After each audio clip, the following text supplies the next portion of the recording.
The day is young.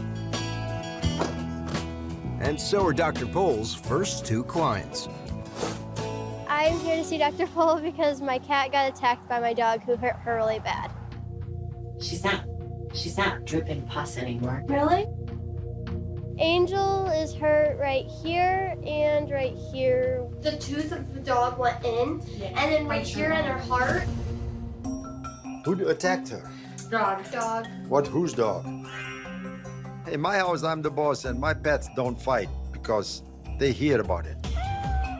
She's not really friendly with other cats or dogs, that's for sure. Yeah, it was yesterday. It was just oozing a bunch of.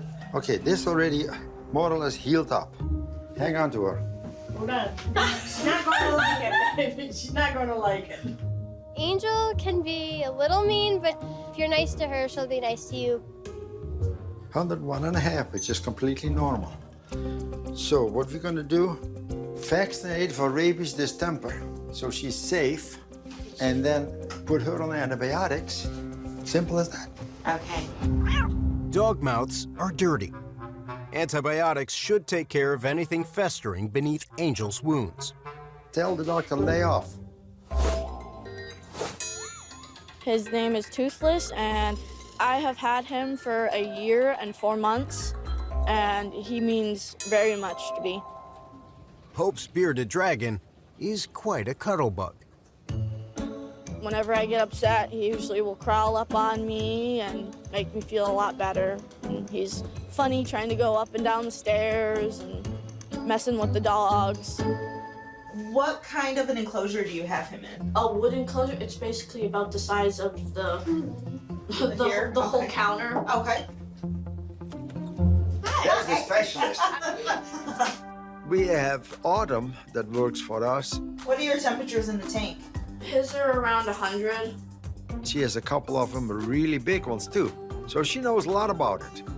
I've owned reptiles for about 19 years, I think, at this point. What's his diet like? Superworms and hornworms, collard greens, dandelion greens. Perfect. Butternut squash, parsnips, anything like that? I have not tried that. Those are going to give him a little bit more of the nutrients that he needs. Okay. Good guy. He's a nice guy. He is a nice guy. So he's got a black spot in his mouth. A recent injury has Hope very concerned. Toothless bit his lip and has a hole in his lip. It's on the bottom. Yeah. He had mouth rot a few weeks ago, and I treated that with some betadine. Perfect. But I wasn't sure if there was still anything that was wrong with him. That's not bad at all. I was thinking we were gonna have to breed something. He looks good. Yeah, he does. Doesn't he? Mm-hmm. Bearded dragons are nice pets, but it's a challenge to make sure that these animals stay healthy. Are you doing any supplementation for calcium? He's got calcium powder. Perfect. Good. Great. I usually are so smart on the internet. Yep. You can tell you've done a lot of research. This is what I tell everybody. Before you get an animal like this, find out what it needs. Hope is really taking good care of this bearded dragon. relieved that he's doing okay and I'm doing everything right. Bye, Toothless. You take care, buddy.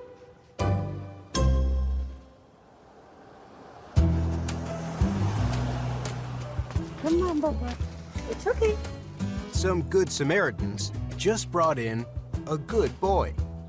Don't know much about him. He's a young puppy. He just showed up with a cut foot and he was bleeding all over my porch, so I called my vet. Uh-oh. Do I need to carry you in, honey? Oh, come on, Bubba. I don't know his name, so we've been calling him Bud Bud. Of all the backyards Bud Bud could have stumbled into, It's okay. he's lucky to have found Samantha's. I took him in because I love animals and that's the right thing to do. Hi, baby. Oh, you look sad. Hey, can I take a look at your foot? It's a gash around his paw. It was excessively bleeding. It wouldn't stop. It looks like something I can probably put a couple staples in to close it. You can come with me, young man. Good boy. Come on. You're okay.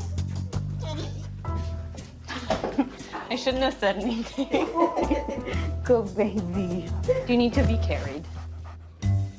Bud is pretty nervous, and he's around a whole lot of people he doesn't know, and I'm trying to poke him with needles and stuff. Oh boy. Oh, are you a good boy? Have a kiss. No kisses. I don't blame him for his trepidation today. Once Bud's relaxed, wound treatment begins. That was the spot that was doing all the bleeding, huh? Yeah, there's just a lot of blood vessels and feet, so I think it's just through the skin. It doesn't look too severe. Should close up pretty nicely with just a few sutures. Nice dog. He's a stray dog. Yeah, we don't know who he belongs to. Oh, Yeah, he's no microchip? If Bud had had a microchip, we would have been able to really quickly find his owners. Yeah, I didn't think so. This stray pup gets Dr. Lisa's signature bandage. That's cute. Hey, kiddo. Hi. Are you awake? Your face. Oh my goodness. Whew, that's my workout for today. He's like a statue. Baby, it's okay. And he's got some antibiotics to go home.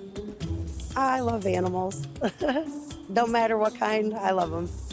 Samantha has a full heart I have a lot of dogs as it is. and a full house. Samantha plans to take good care of Bud while he's recovering, and she's hoping to find him a good home, and I sincerely share that hope. I hope he gets his forever home and heals up great. Come on, Bubba.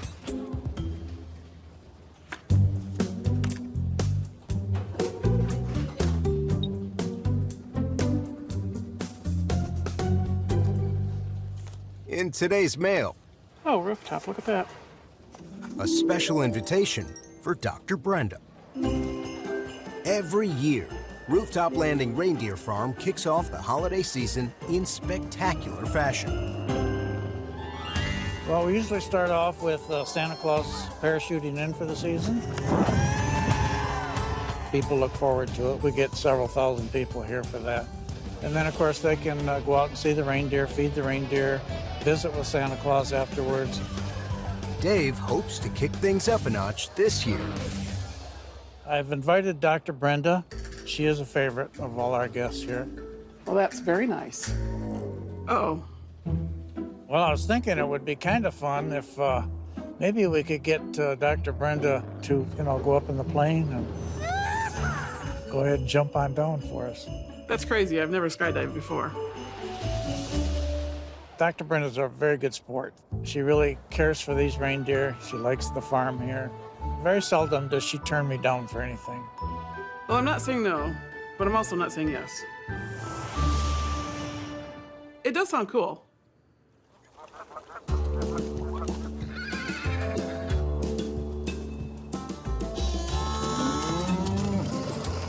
Each and every fall, Doc and his son Charles have a date with dozens of beef cows. We're pregnancy checking Angus beef cows again at Gary Smith. We've done them every year for 25 years, as long as I've had the cows. Always seems to be raining when we're doing this. Well, good morning, ladies. Morning. Take another coat on, it's cold. Oh, well, look at you. I'm warm. I got my hand wet and warm. Okay, get the pipe, Charles. Easy, girl. Gary used to have 50, 60, 70 cows. Now he's down to 20-some. It used to be an all-day affair, and now it's just an hour. Watch out, Gary! Throughout 25 years of change, Bingo. one thing remains constant. Whoa! Oh. Watch out. Hey, Charles. Whoa! Charles. Watch out. Hold on. These are Angus cows. And as you know, let's go. They do not like people. Easy, girl. Easy. Old cow, no tag. But at least she's pregnant. 3 months. 4 months. Yeah, about 4.5 months or so. If they're pregnant, give them the vaccination. Good. And away they go. Same thing. 3.5, 4. When did you put a bull in? July. But they're all about the same time. Put the bull in with the cows at a certain time. 5 months almost. And most of the time, within 3-4 weeks, all the cows are bred. 3.5 to 4 months. Maybe the bull did his job right away.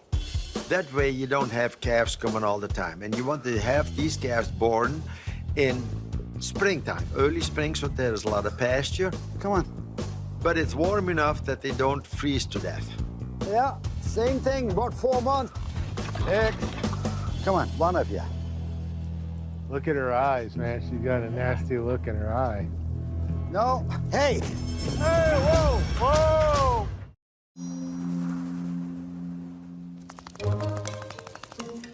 Alaska is 14 weeks old and she's a boxer. She means absolutely everything to me. Good morning. Oh, hey, baby. How's Alaska? She's been having some problems when she eats. She's been like gagging and throwing up stuff. Last night I actually got videos. Oh, beautiful. 9 times out of 10, your pet isn't going to demonstrate the weird behavior that they do all the time at home. She couldn't get comfortable at all. So having that video to show can be super helpful for sure. I'm not sure if this is an upper respiratory infection and Alaska is having more of a gagging, hacking cough, or if she did eat something that she shouldn't have and is nauseous or obstructed. So I want to take some x-rays to kind of help me decide what's going on.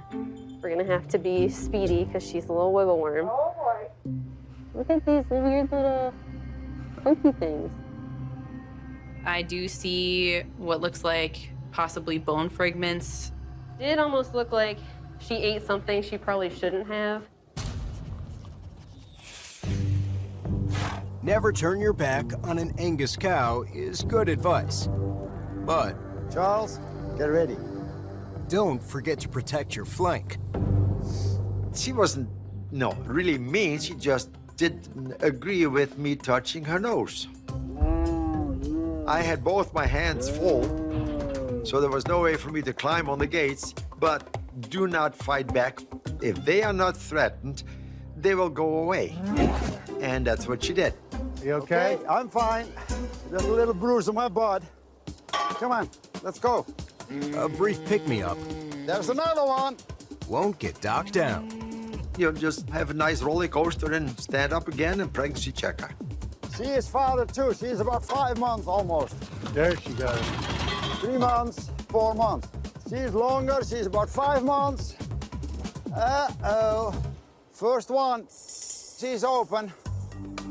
Oh, I'd wish they was all bred.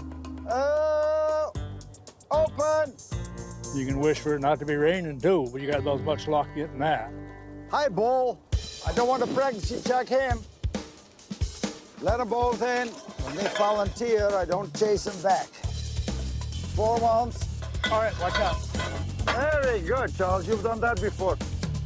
Barely 3 months, but she's pregnant. Okay? That's it. Good. Bull did a good job. No, I would say 1 or 2 open would be normal. He's got 3 open.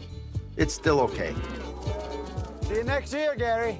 See you guys. Bye. Thanks, Doc.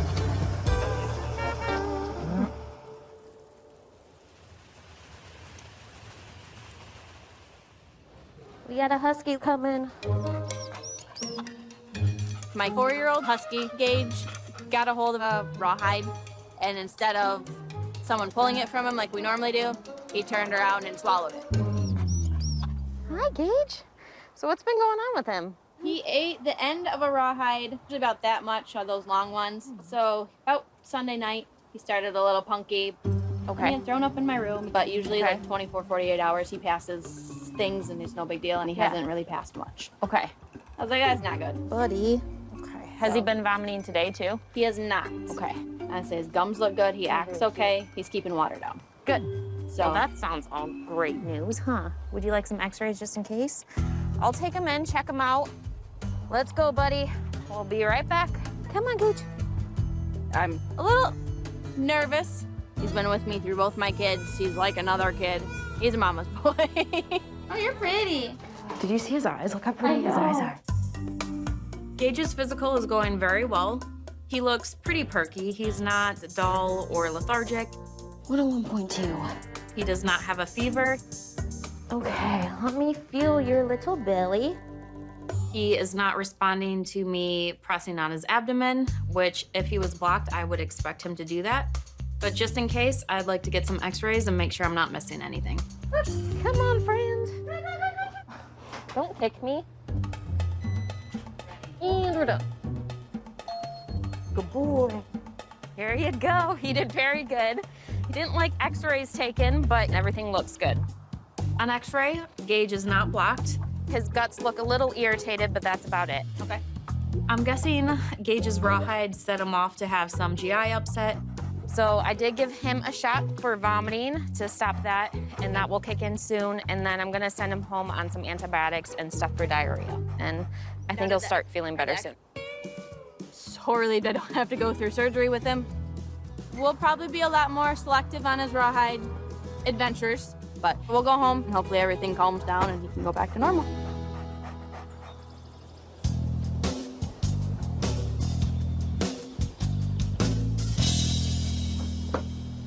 Here at Joel's farm today, he has a young gilt that has a prolapsed rectum. I noticed the prolapse this morning about 8 o'clock. I have never had this happen ever. All right, where's the patient? These can become pretty problematic if we don't treat them, so I'm glad he was paying attention and called me out right away. Has she had any diarrhea? Yeah, I have 10 other ones out there, and a few of them have a little diarrhea. Diarrhea is the biggest cause because they keep pushing because they're crampy from the diarrhea, and then they push out rectum, basically. The biggest thing when we approach a pig with this sort of problem is figuring out how we're going to restrain them so that we can treat them appropriately. Like if we can pin her right up there, because she's not gonna really like this process. Dealing with pigs is usually a pain in the butt. They're pretty stubborn animals. And explain to them that what we're doing is designed to help them out. Dr. Lisa has a simple fix for this pig's problem. The prolapse ring is basically a plastic tube with a notch in the middle. What we do is insert the prolapse ring into the rectum and use a large rubber band to cut off blood supply so that it will finish dying and fall off. The notch holds the bands in place, while the tube allows the pig to defecate. Okay, now it's pretty secure on there.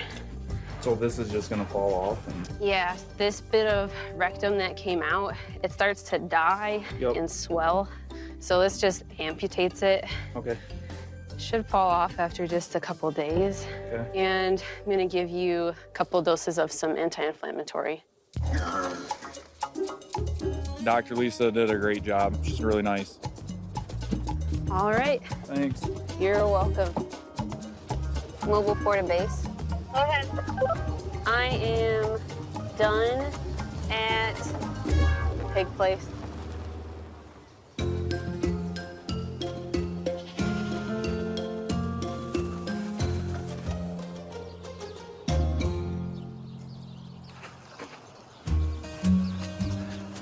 Alex wants Dr. Pol to see her Jack Russell Terrier. Ruby is about 5.5 years old. She's very playful. She likes to snuggle. Very, very spoiled. She recently went blind last year and her eyes just increasingly got worse.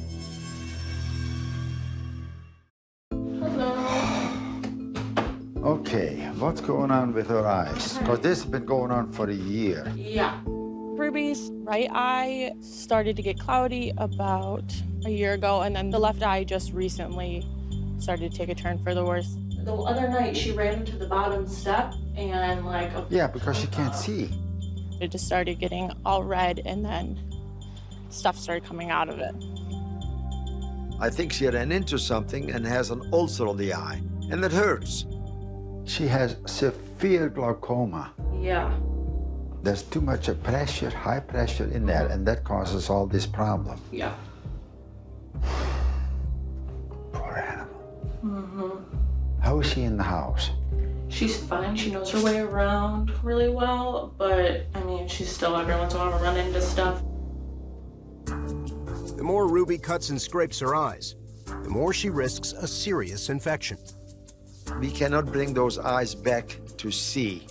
So we can put it on drops, which helps for some time, but it doesn't take all the pain away. Or we can just remove the pain by removing the eyes and make the dog happy.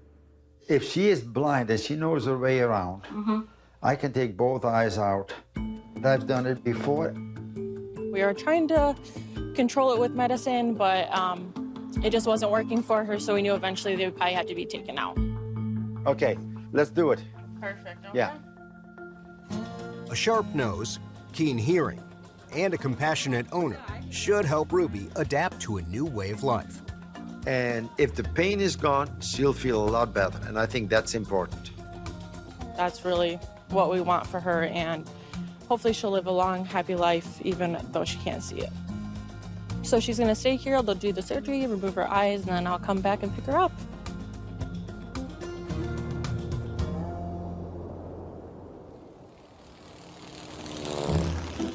Rooftop Landing Santa Jump is right around the corner. So, the event's special guest is taking a crash course on not crashing. Good morning.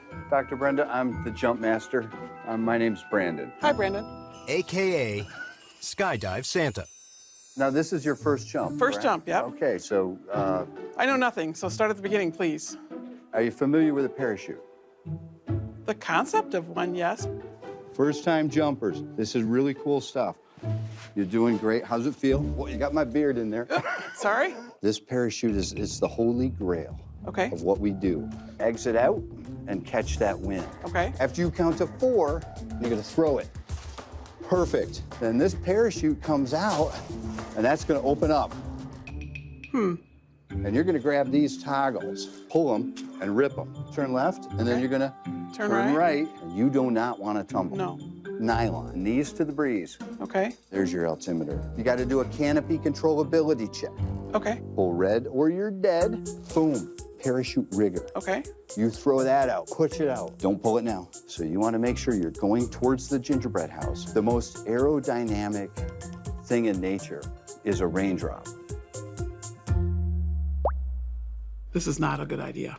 Red toggle, so you want to do a hard arch, and then you're just going to step right onto the ground. It's like stepping off a stepladder. It should be very soft, very smooth. Good.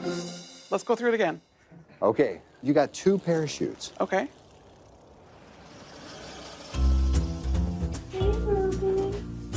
After a successful surgery to remove her injured eyes, Ruby's cleared to go home. Did not expect Ruby to look like she did. I don't know what I expected, but I know it'll definitely look better, especially like when she gets her stitches out and everything. So we're just gonna go home, let her rest. Hopefully she'll recuperate very fast and then just live life.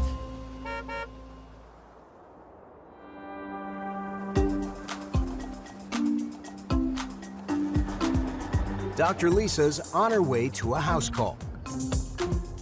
I'm here at Emmy's to take a look at Toby. Hello, how's it going? He's not eating, he's not going to the bathroom, and it's been 4 days, so we had to call in the vet. Hello, handsome. Toby got his name, Toby. Just looking at him, he looked like a Toby. Any vomiting or diarrhea? Yeah, he's been throwing up. He's been throwing up? He hasn't gone poop in 5 days now. Okay. And he hasn't eaten in 4 days? What's the matter, huh? Has he been like this with you even, without other people around? He's just been acting kind of uncomfortable. Well, let me check his temperature and take a listen to him. Let me try chocolate. Ooh, or a marshmallow, or... Toby, I think, might be sort of a one-woman pig. He's not super interested in being examined.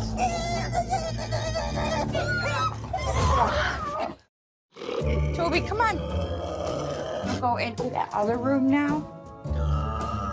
Sounds like a dinosaur. Toby is about 250 pounds now. He's the boss. He goes wherever he wants. You ain't gonna stop him. Hey! Unfortunately, I couldn't really check Toby's temperature. I don't know if I want to stress him out too much more. Looked like he was getting more stressed by me trying to get that information than it was worth. Hey! Is this what he's been vomiting? Yeah. There's some blood in it? It's like really phlegmy. Okay. Dr. Lisa's seen plenty to make a diagnosis. Pigs can get stomach ulcers. Painful sores in the gut are often caused by stress or an irregular diet. I mean, that would be throwing off his appetite, but I think he's probably not eating because his stomach feels upset. Yeah, usually I can love on him and everything and rub his belly, Yeah. and he don't even. Oh, that's a very sad sound. I'm gonna leave you with some medication. So I gave Toby an antibiotic to protect him against some secondary infections, some pain medication, some anti-nausea, and antacid medications to hopefully help his stomach lining heal. Okay, that's it. Woo. I'm not gonna bother you anymore. It'll probably take several days or a couple of weeks to be back completely to normal because it's gonna take a while for his stomach to heal. Thank you. You're welcome. He's 5. They say pigs live 25 years. So we got another 20, hopefully.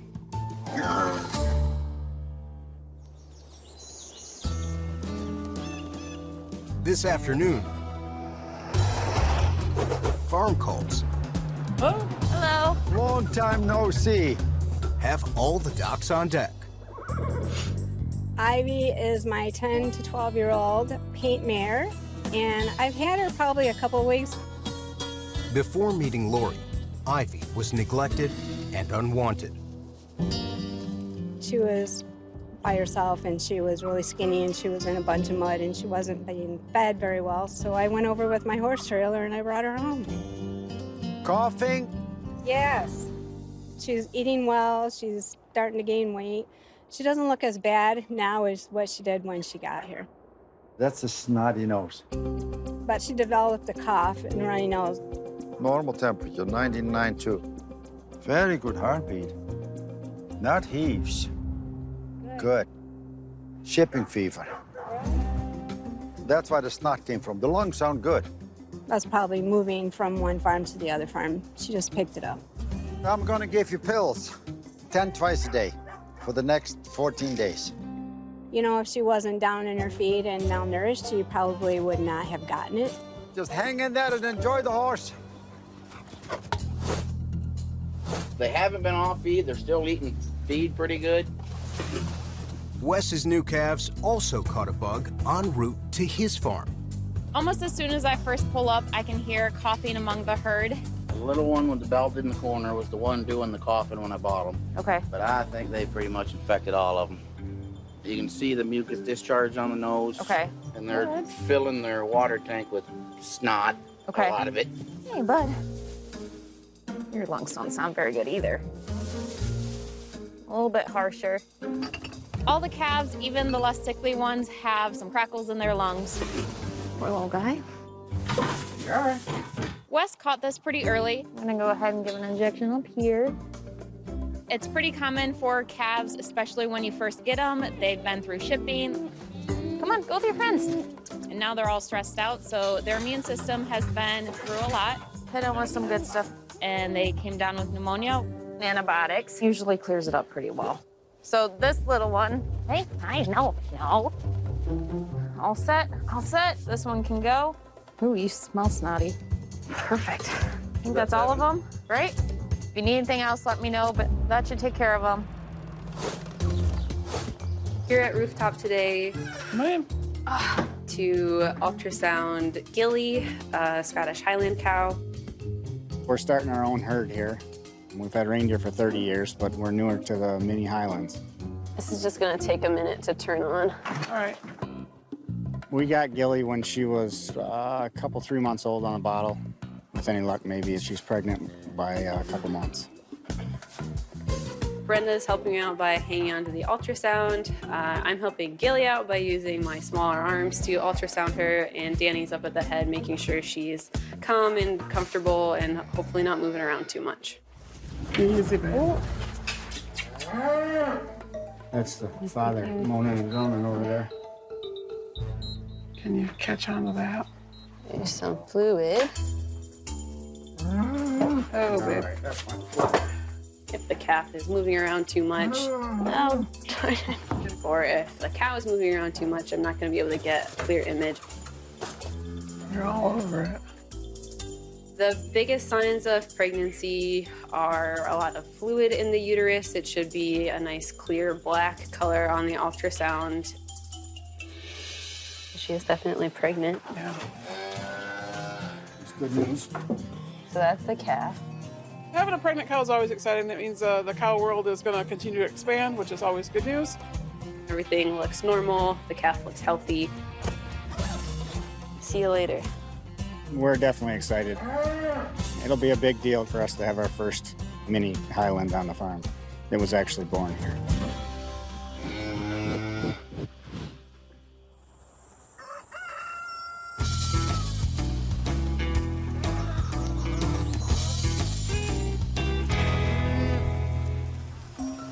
Clay Knob Dairy needs Dr. Pol's help.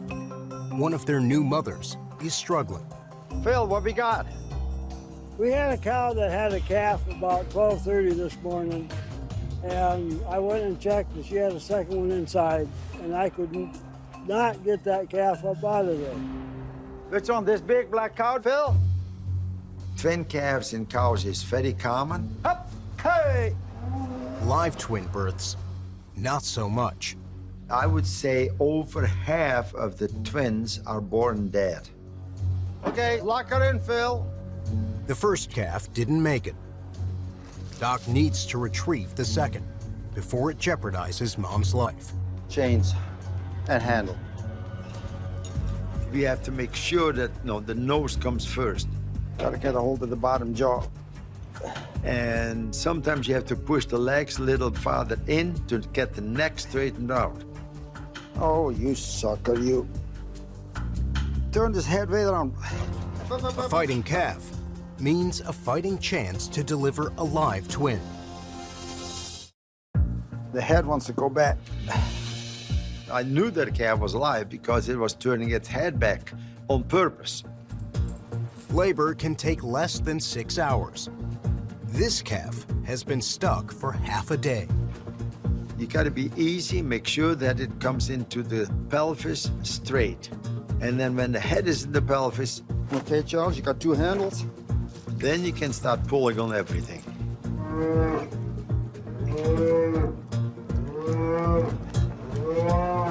Come on. Okay, pull. It seems like that bull calves always gave me more trouble getting straightened out than heifer calves. Let go. Gosh darn you, bull calf. I cannot get underneath the clean. There we go. Okay, it's coming out. Pull, guys, pull. Charles, get the other side. Really great footing here. All right, here it comes.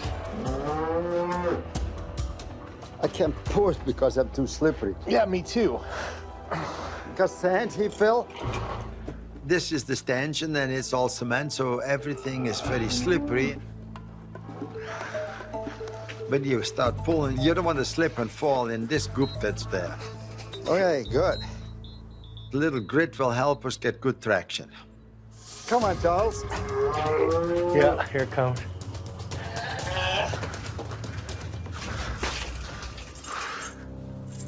He's kind of breathing, though. Told you it's just the bull calf.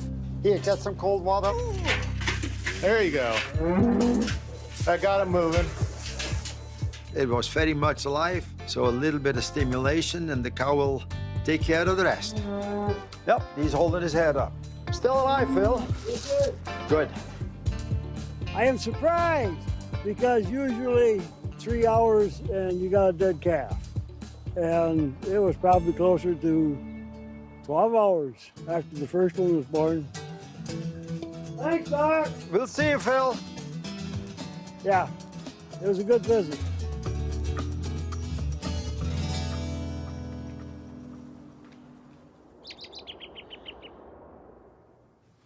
You come to me. Come on. Come here. He wasn't eating. He wasn't drinking. I was really afraid. I thought I was going to lose him. When Toby the pot-bellied pig stopped eating. Hey. Is this what he's been vomiting? Yeah. Pigs can get stomach ulcers. Dr. Lisa treated his upset tummy with antacid and pain meds. Okay, that's it. As you can see, he's got his blankets. He's doing really good. He's been eating, drinking, peeing and pooping, and sleeping. Look at Mama's got. Oh, stop it. Despite feeling better, Toby is still Toby. Are you mad? Are you mad, bro? Toby don't like people. Mom and Daddy, that's all. He's healthy and happy and loves his chocolate. Toby's favorite. He's something else. That's how he rolls.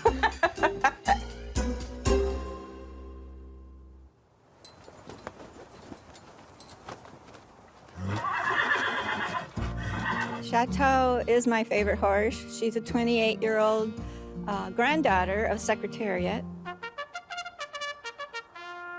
Yes, and she has taken me across Michigan, all the way from Lake Huron to Lake Michigan, twice. And that's about a 270-mile trip each way. Sherry, where are you? I'm on this side. Oh, which one is it? Chateau. Oh, for Pete's sake. I know. Not long ago, come on, Sherry was concerned about Chateau's weight loss. I just hope there's no disease, and I'm afraid that I'll have to put her down, and I'm not ready to do that yet. Holy cow, look, the front teeth are terrible. See? What we need to do is a big diet change. Doc prescribed special feed that can dissolve in a senior horse's mouth. We're putting weight on the horse, and that's what I want you to do first. What in the world did you do that? I have no idea how she got cut. This is only her second injury in 28 years. It's a fresh wound. It just happened this morning. Just this morning, just before feeding. I don't know how she got cut. It's a jagged cut, but it is deep. It's probably about that deep. She stuck her foot in something. Okay, well, then she probably put her foot through the wire. It was bleeding this morning quite profusely. Oh, sweet. Let's just give her some tranquilizer and put 3 or 4 sutures in there and a bandage. She's an old horse, so I'm careful with the tranquilizer. I don't want to give her any more because I want to be able to load again. So, hold still, sweetie. We've done this before. She doesn't get too drowsy, but just enough. You know, we can control the horse with a twitch also. Okay, just hold that a step to the side. If she kicks, that she doesn't kick you. I want to put a little local in there and clean it up and a couple sutures. Horse tail. I'm worried because it's still fall. I still love to ride, and I was hoping that I could still ride her yet before the snow comes. It's terrible. Yeah. Ugh. 3 or 4 sutures and we should be done. Ugh. Ugh. Good, that looks terrible. No, it doesn't. Yes, it does. Ugh. This is only the skin, so there is nothing deep. I've seen a heck of a lot worse. Will she have to be put in a stall? No. No? She's not running in that mud anymore. Oh, you'd be surprised. Yeah? She runs. Oh! Just hang on. I know. I'm always worried because my horses are energetic. Easy. And I'm always worried that they're gonna get ripped out again. Easy.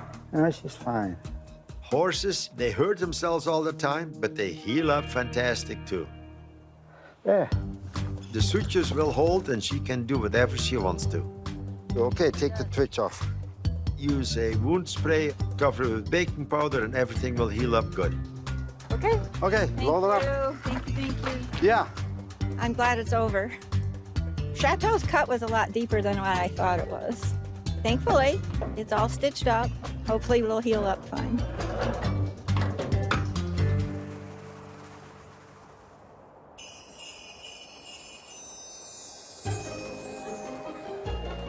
Everyone's gathering at Rooftop Landing to kick off the holiday season. Today is our annual Santa Claus jump. He and a bunch of elves will be jumping out of an airplane here shortly. It draws everybody together during the holidays. We've had people here already today from Montana, Dallas. Yeah, we get them from all over. It's like we're at the North Pole. Let's look at the reindeer, Abigail. Oh Look my at goodness, this. Oh my goodness. It's pretty amazing to be able to take the kids to something like this and have them experience reindeer for the first time, meet Santa for the first time. Those are all memories that we will cherish for the rest of our lives. What do you want for Christmas? Horsey? Santa and his special guests are on their way. So I plan is taxiing in. So I've got my gloves, I got my helmet, I got my parachute on. I know what I'm supposed to do first and last, and we're ready to go.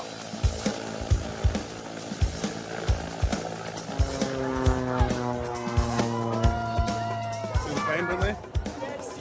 That's where the elves are coming out of.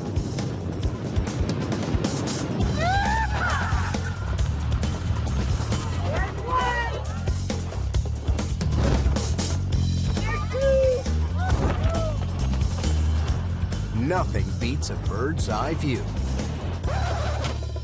But Dr. Brenda likes a conventional perspective. I am not jumping today. I'm sure skydiving's a blast, but I really prefer ground transportation. Maybe a sleigh ride. I'm super excited to celebrate with Santa when he gets here. Maybe I'll jump next year.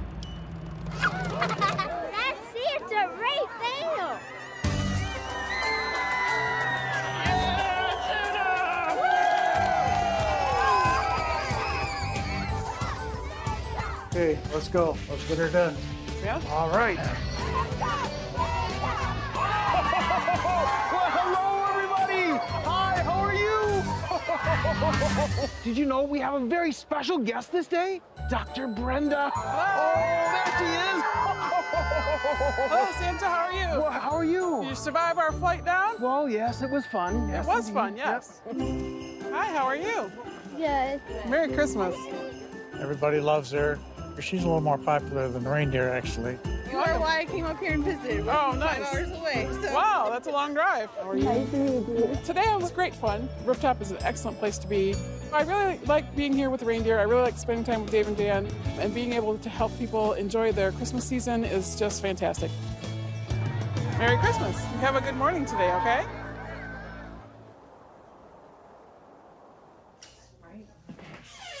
Hi there. Hello. How's it going? Oh, that took both his eyes out. Yep. Yes. 2 months ago, She has severe glaucoma. vision loss brought about run-ins with furniture and stairs, leaving Ruby's eyes injured and hurting. I can take both eyes out, remove the pain by removing the eyes, and make the dog happy. She's happy. I'm so glad we did it. Yeah. Thank She's you. so happy. Today's visit, an overdue nail trim, and a victory lap. She looks so good that I want everybody to see. Remember this one? Also on both eyes and was just terrible, painful. Also on both eyes and hurting like crazy. He's doing fine. I was just showing it off. Oh, yeah. She gets something to show off. So happy. Yeah, we're so happy too. It's great. Don't try it, you'll never win. That's right. Thank you This so much. is good. Yeah, she's Okay. doing great. Thanks so much. Yes. She's the same dog. She just has her eyes out. Every once in a while, she'll get a little confused of where she is, like if someone picks her up and takes her somewhere. But then after she figures out where she is, she pretty much gets right back to her normal. Her not having eyes, she just can't see. She can do everything else, and she's still the little dog she was before.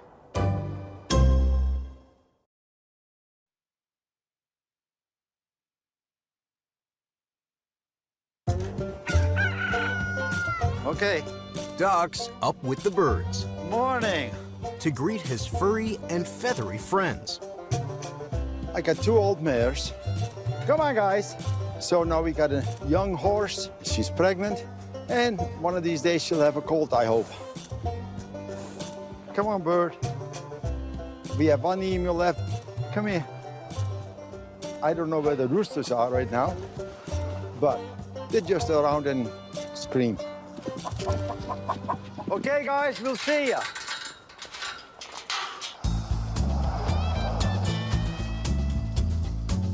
Beastie, come here. Beastie is a pit bull boxer bulldog mix. She's gonna be 4 years old. She's a goony kind of dog. Hey, she's pretty great. She was sleeping and all of a sudden her head would start shaking very violently. And it kept happening. It scared us, so we wanted to make sure she's okay. Hello. Hi. How's Beastie? Oh, gosh. Sometimes an owner's perception of what's going on could be a little different from my perception. This is kind of like the end of one of them. Having a video is a super nice tool so I can actually see what they're seeing. So we thought they were seizures because it would last for a while, and you'd hold her, and her head would just keep shaking for a little while. And then when she'd get up, it was kind of like she'd just look at you for a second. Like a little dazed? Yeah. It does look like a seizure. One seizure doesn't cause a whole lot of trauma by any means, but repetitive damage over a long period of time can cause irreversible changes to the brain. So we'll start with blood work. There's a couple causes of seizures in dogs: liver disease or kidney disease, even diabetes. Blood work will help to narrow down the potential causes of Beastie's seizures. Come on, Mom and Dad, this way. Look who it is. She's a real sweetheart. So the blood work all looks totally normal. The diagnostic results rules out a lot of severe conditions, which is great, but it doesn't really tell me what could be causing these episodes. It's kind of like in a person, we call it idiopathic epilepsy. We can't figure out what is going wrong in the brain, but what we can do is treat them. Well, deworm her. Sometimes parasites can be a cause of seizures. Parasites can migrate through the body and into the brain, causing seizures. Based on what the deworming does, we'll decide if we need to start her on some seizure medication. All right. All right, and then we'll go from there. Hoping that these events stay very infrequent and we don't have to start on medication for a long time. Until we find out exactly what the cause is, I think I'll be just a little bit nervous.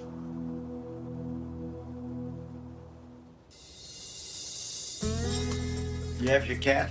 I do. She talked all the way in, screamed all the way in. You're kidding. And now she's not saying anything.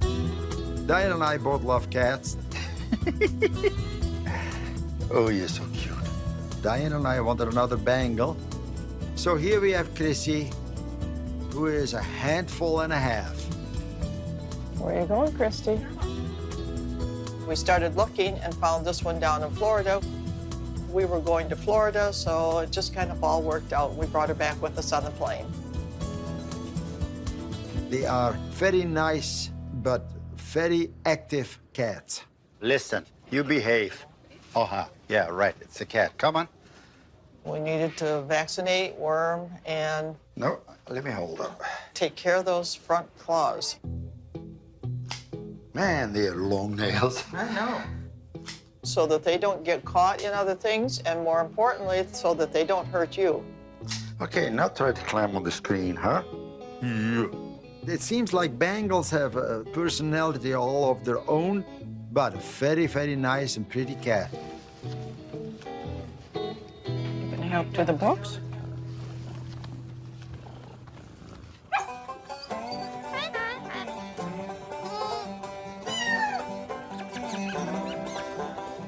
Oh, that's a cat. I'm looking for a dog. Millie has this big white duck, and she thinks she got attacked. His whole eye was completely swollen and oozing, and I'm assuming he got attacked or something, but I'm not sure. Oh, he's a big one. Yeah. What the heck? Yeah. You don't look too good, does he? Millie is really worried. She thought that this was a bad injury. See that cut there? I love ducks, I love animals, and That's cut. I was crying all day yesterday when I found out his eye was really messed up. He stuck his head in something and hurt it. He stuck his head in some place where he shouldn't have, and when he pulled it out, it made a little cut. But the eye still looks good. Okay, what you can do at home, what we do, we put triple antibiotic, and that should heal up very quick. Okay. That's all you have to do, several times a day. I'm very happy with the outcome. Nice tame duck. Dr. Pol, he says the most tame duck he's ever seen.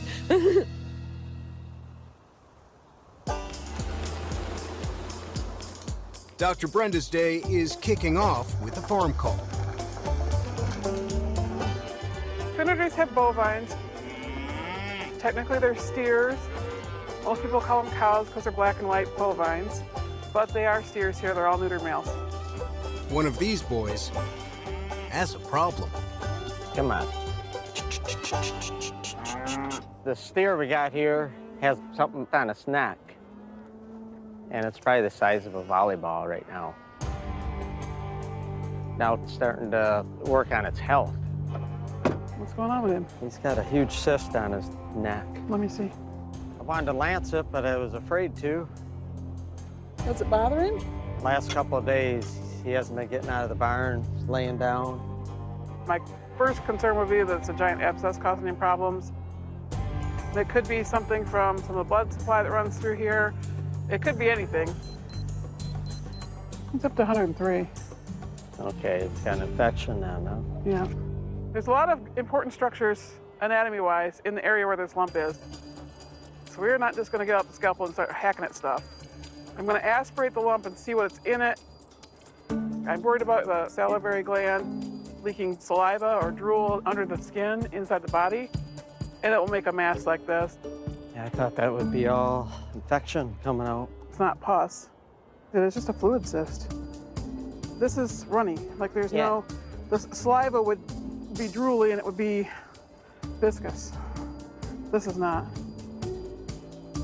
There's no consistency like saliva would have. They should be stringy and thick, and it's not. I don't think this is causing his temperature. So yeah, I would lance that. It won't cause a problem for the steer. It's not going to cause a problem for him to eat. Ready? There you go. Let him drain for a bit. As an aside to today's major cool thing with this lump, That is a lot of fluids.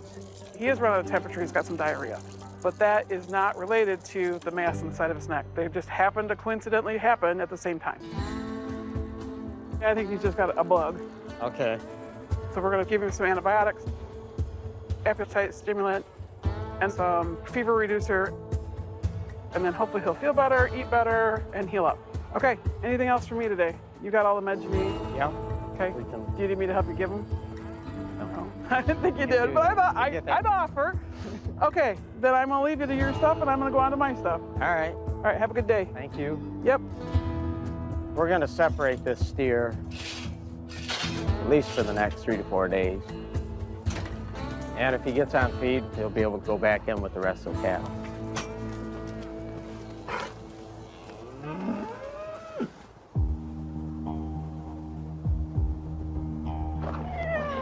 It's all right.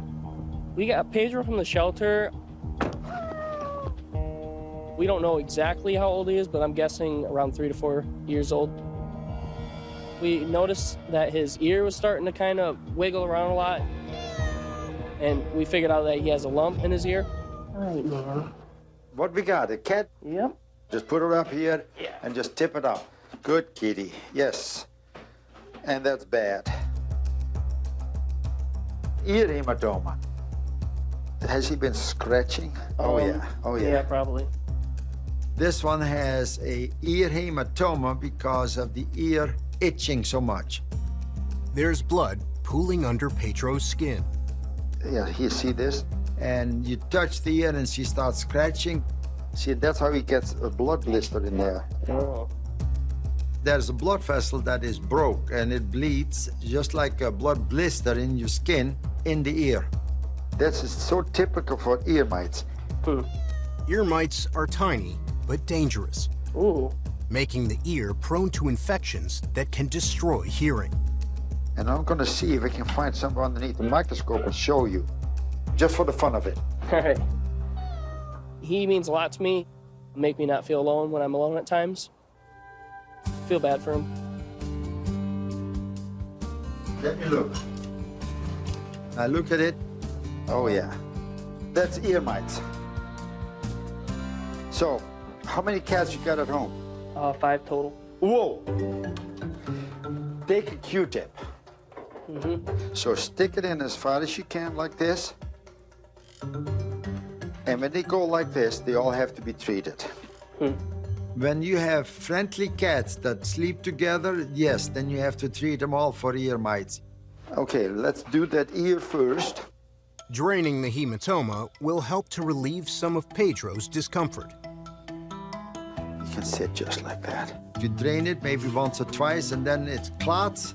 Most likely it'll be leaking afterwards a little bit, and that's good. It's almost done. There, see, that looks almost normal now.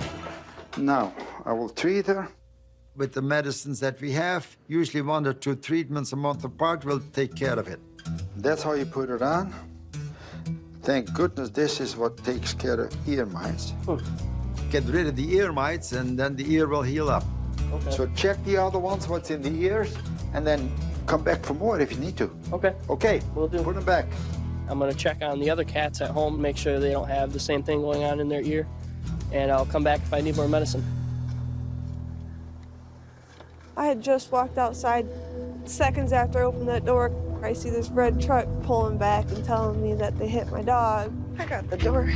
I went around the corner and saw her laying on the edge of the yard, and I'm like, oh no. I feel horrible about it. I didn't want anything to ever happen to her. Ooh.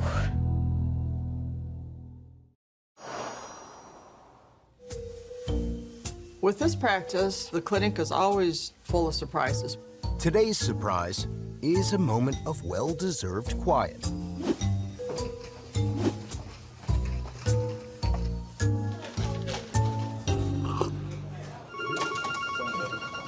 Hi, this is Autumn. Can I help you? You expect the unexpected and be ready for it. Okay, let me talk to him. Yep, bye. You never know what comes through the door or goes out the door. Dr. Pol is once more geared up, gassed up. Gotta go, gotta go, gotta go. And on the way. We're heading on a calving. Calvings are emergencies. And all you think about is the cow itself. And because this is a heifer, we have to go right away. Well, you got it in the stanchion? We couldn't get her to move. She's pretty exhausted. We don't know how long she has been pushing. And the calf's pretty big. Where is she?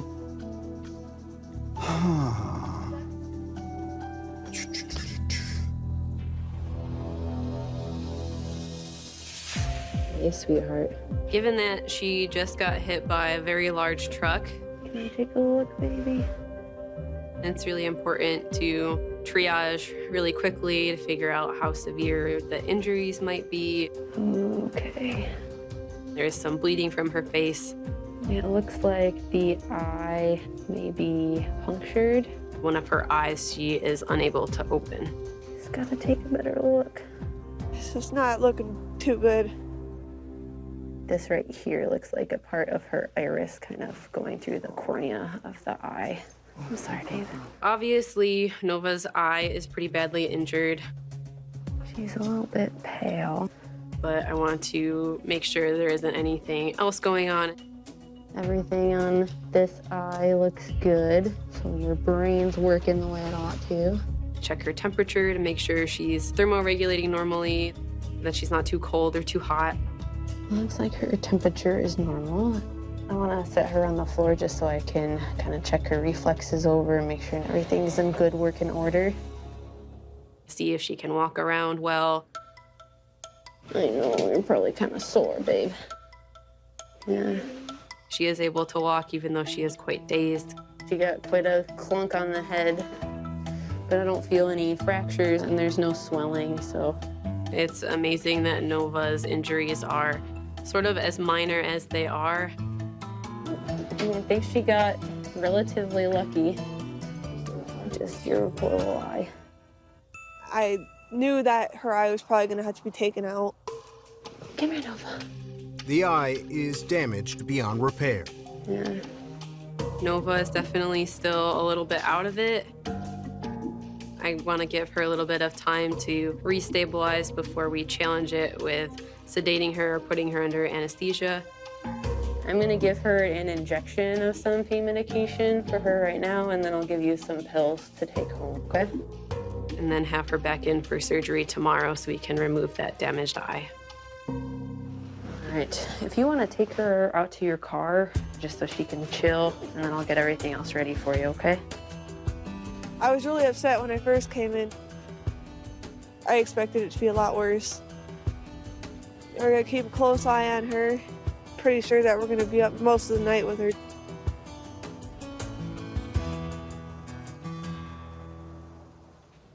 Okay, here comes the next patient. Matthew is bringing Ruby, and it's a parrot that got attacked by another parrot. It's a brand new bird that I just got, and she's so sweet. I put the other bird in, went in there and did it right in front of me. Oh my goodness. Now Ruby has the last digit of her wing just about cut off. It's just hanging by a little bit of skin. Okay, just cut this off with scissors. I think that's the best. Okay. Birds are very territorial, and that's why these birds are just fighting with each other, because you're in my territory and it's my house and you get out. This is already completely broke off. Hold this here. It's a quick snip. Good. No need for the added risk of anesthesia. Just cut the skin. There, done. Cauterize it. Silver nitrate. Silver nitrate binds to tissue, helping to create a scab. Paper towel. It doesn't fly very straight anymore, but otherwise she's gonna be fine. There was no way that would reattach. Okay. Ruby may not be able to fly, but should enjoy a long and hopefully peaceful life. Hopefully you'll just pull right out of it. The wing looks good. It's not bleeding and it's not hanging off. I think she'll do good. Already. Okay. It's done. Yes. Come on, Ruby.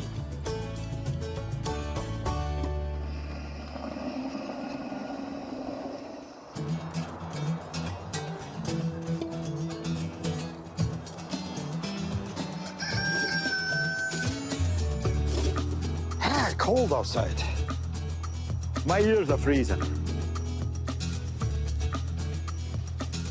All right, come on, Nova. Yesterday, Nova was badly injured after being hit by a truck. This morning, Nova has to go in for surgery to get her eye removed. Everybody can come in. I'm pretty anxious to get that out. I want her back as soon as possible. Hey, sweetheart. I want to give Nova a brief physical to make sure she's in a good place to go under anesthesia today. I would imagine that's pretty sore.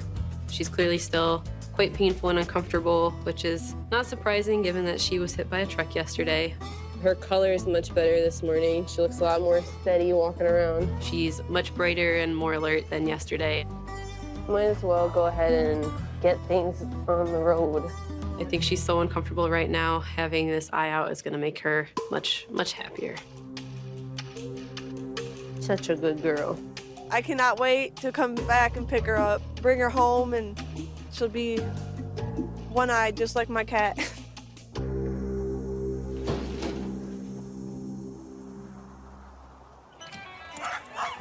Puppies are always fun to treat. How do you like this one? They're so funny.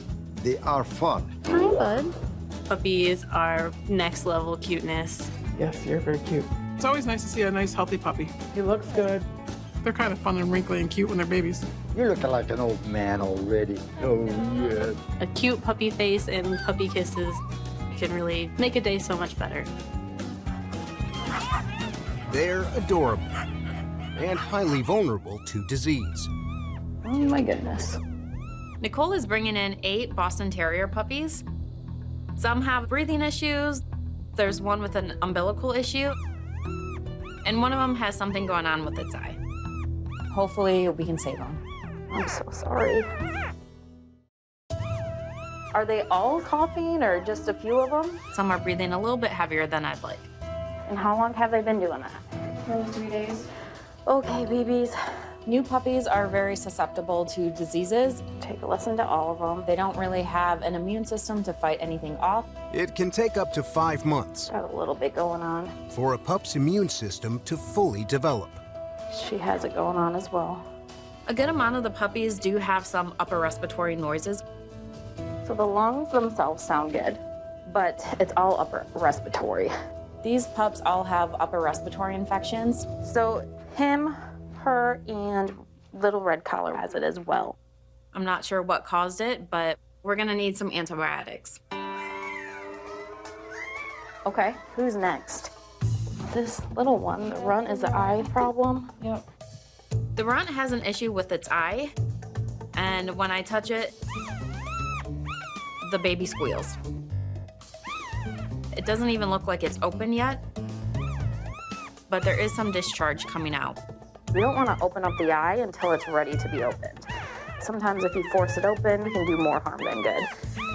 There's a whole bunch of very sensitive tissues in the eye and that surround the eye, and I don't want to make anything worse. All we can really do for him right now is go ahead and make sure it's clean. Most puppies' eyes open within 2 weeks. Who's next? That one has an umbilical cord. Okay. And this is all inflamed. When the umbilical cord came off, there was some trauma. So we need this to kind of heal on its own, but we'll clean it with iodine, put a topical antibiotic on there. This should heal up within the next couple days. I don't see any problems in the future. There you go. Sleeping already. Hopefully we see them turn around within the next few days. They're so adorable. If not, I want to see them back.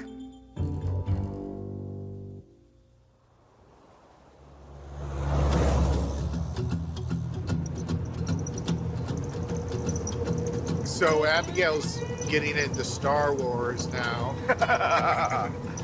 She loves Jabba the Hutt. She loves saying it. And she's been running around the house just yelling Jabba the Hutt. Jabba the Hutt. It's easy to say. Yeah. It's Mobile One. Go ahead. They said that they actually have 65 heads at each track. Oh, heaps. Well, then I probably will be most afternoon here. Clare Livestock has a sale of beef cows. Beef cows make the farmer money by having a calf. People do not want to buy beef cows that are not pregnant. Good. It's fun working at Clare Livestock. Could be warmer. It's something that I've been doing now for 50 years. It's a good job and it's fun. We have good people here that know how to handle cows. It goes very well, it goes very fast. Come on, big girl. 5 months. Oh, 8 months. Keep going, keep going. I bet you it's a bull, it's a big head. Hey! Stand still. She is pregnant, 6 months. It's the last one. Already? I was like 1 a minute. We did 62 in an hour. 62. 62. And only 2 open. Only 2 not pregnant. Fantastic. Thank you very much, guys. I hope to see you soon. This is going to be a good sale for the Clare Stockyards. 62 in less than an hour. You were just saying, oh, I'm getting too old for this.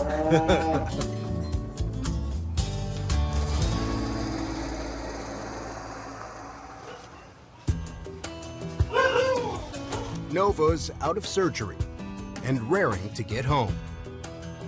Surgery went really smoothly. Looking good. Nova recovered without any complications. I didn't find any foreign material, just kind of a pretty severe puncture straight through the cornea and lens. Good baby. Definitely not something that would have healed well, so I'm glad we removed the eye, and I think Nova will be much happier for that. Good girl. I'm happy to bring her home. I think I got a new nickname for her, too. She's gonna be our little supernova. Here she is. Everything went really well. The eye was definitely very damaged. There was definitely no saving it, so we made the right call there. We're gonna have her come back in a couple weeks for me to take the sutures out. She already seems more comfortable than she did before, so I don't expect her to have any more problems in the future. I'm glad she's feeling better. And we'll see you in about a week. She looks happier. She's just like, I want to go. She's probably gonna be running as soon as she gets back. I don't think her one eye is gonna slow her down one bit. What's going on? There's an emergency. A dairy cow has been in labor for almost 24 hours. The longer you wait, I'm on my way, the worse it gets for cow and calf. Come on, girl. Get up. Thank you. The cow has been trying to have a calf. Oh my gosh. And she's tired. Don't lay down. Come on, lady, stand up. So every time that she has some pressure in the pelvis, she wants to lay down. Don't lay down! Ah! Oh! It almost wrenched my arm out of the socket. I know you're tired, lady. I knew right away the calf was dead. Oh, for Pete's sake. Because of the amount of fluids that was in there. Hold still. Then we have to try to get it out to save the cow. Okay. Biggest problem is that they don't straighten themselves out. Man alive. The head is way back. In order to make it through the pelvis, come on, the calf needs to be in a diving position. Head first, with its legs extended. Get careful. This cow is really pushing hard. Oh. What happens is sometimes my hand, oh, for Pete's sake, gets caught between the calf and the pelvic bone of the cow. Holy cow, that hurt.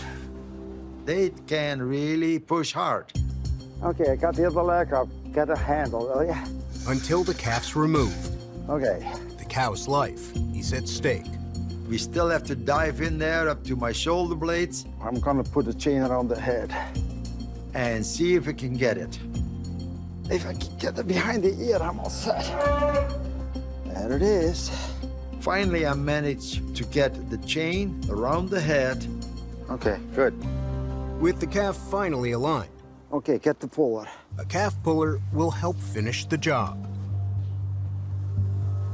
It has to go right underneath the birth canal. Okay, so where you get the best traction on the calf. Okay, here we go. You have to be very careful when you pull this calf out that you don't go too fast, otherwise you rip the whole thing. Go ahead, walk this way. It's coming. Mainly the cervix. You crank it a little bit. Just get very slow. And then just move it down. Yeah, there it is. So that you can actually, doing good, keep going, have a very good control how hard you pull. There it is. There.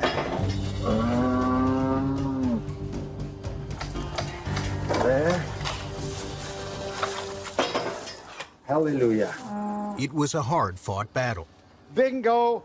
But this girl should do just fine. That's what I want, Kevin. Okay, take care of her. Good.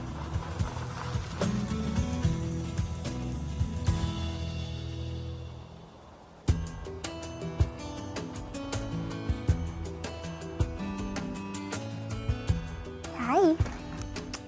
Hi. I have our cat Rella with us. She's super cute and she's awesome with our daughter.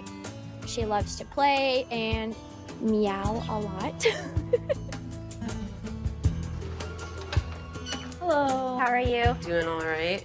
What's going on with Miss Rella? Like, she just isn't acting normal, I guess, and she acts like it's painful in the tail area. It looks like her back end is a little messed up. Like, back here, she's not really wanting to walk too much, and she just looks uncomfortable. Good girl.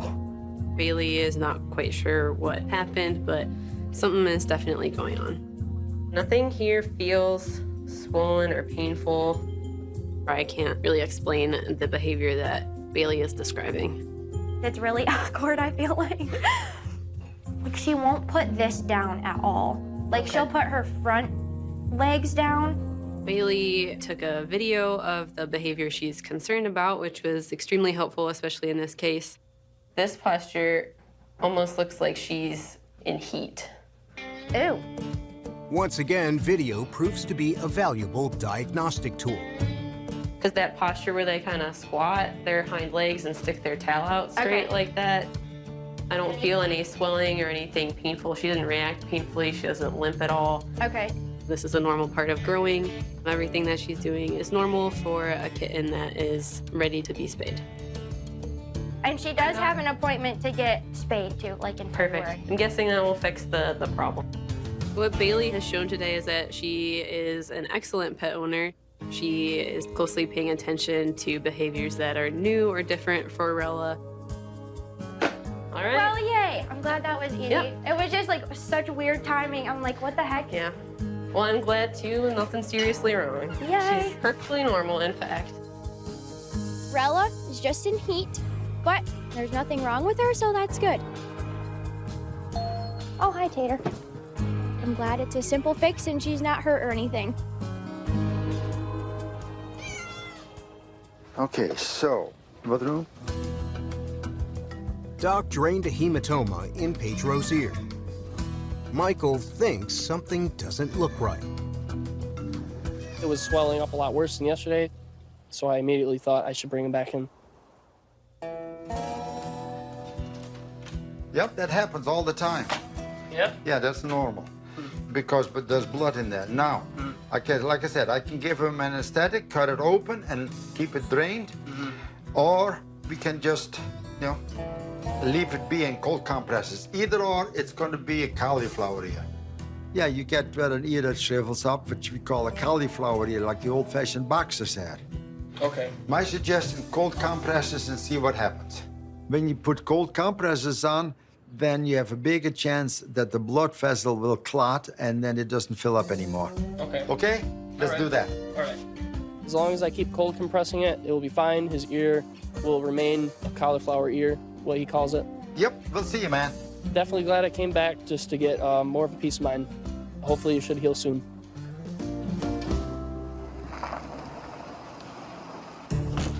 Easy, step. Good boy. Carrie is bringing Cody in. What the horse that she rescued? See this? The feet are terrible. We do actually. Yes, we can if you want to. Carrie wants to know how bad it is, so we'll take an x-ray. Okay, be careful. Carrie has been a client since she was a little girl. Okay, good. We have grown up together, you could call it. And she loves her horses. We're gonna get things ready. Carrie got this horse from somebody that didn't know how to take care of horses. And that has to go in like that. And it looks bad.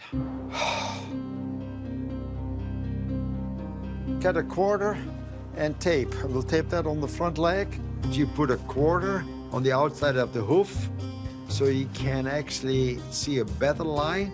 Okay, make him step forward. Yeah, I know that hurts like heck. One more step. Good.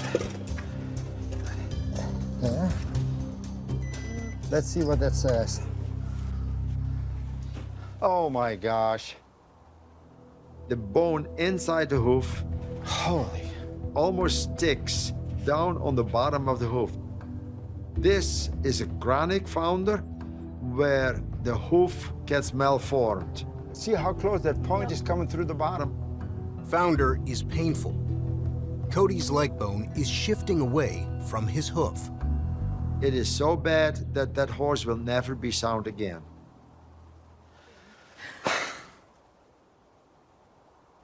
You can't do anything about it. Pain pills, just to take the pain away. Many horses that are rescued should be humanely put down. Their quality of life is not the greatest. So I'll schedule a time for someone to come out. Yeah. People that rescue animals are people with a big heart. Thank you. And I feel for them. Yeah, dang it. Okay, we'll see you. Putting an animal down is a hard decision. And after 50 years doing, the best for animals, it is still hard for me. And this is why Diane and I always have a young animal. Oh. Okay. So that, if the old animal has to go, we still can cry in the fur of the young animal.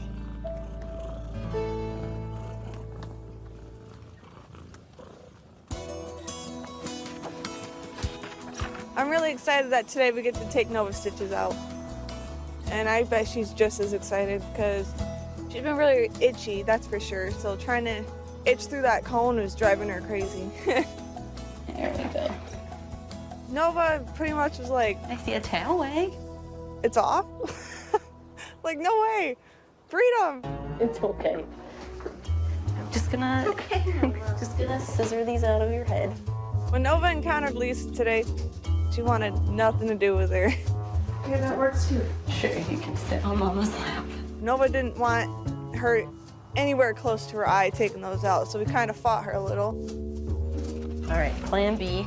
So just gonna take her in the back so I can have some help restraining her a little bit, just so I can pull these sutures out quick. The eye looks amazing. I can't believe she don't have another eye. Good girl. Looks like the incision site has healed up well. All right, here she is. Oh, success. Nova won't need any further treatment, and she can go on her merry way. All right, should be good to go. Nova's eye missing has not slowed her down yet. I don't think it ever will.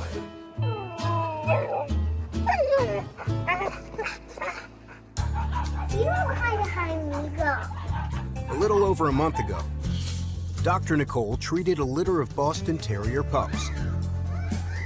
Are they all coughing or just a few of them? Yep.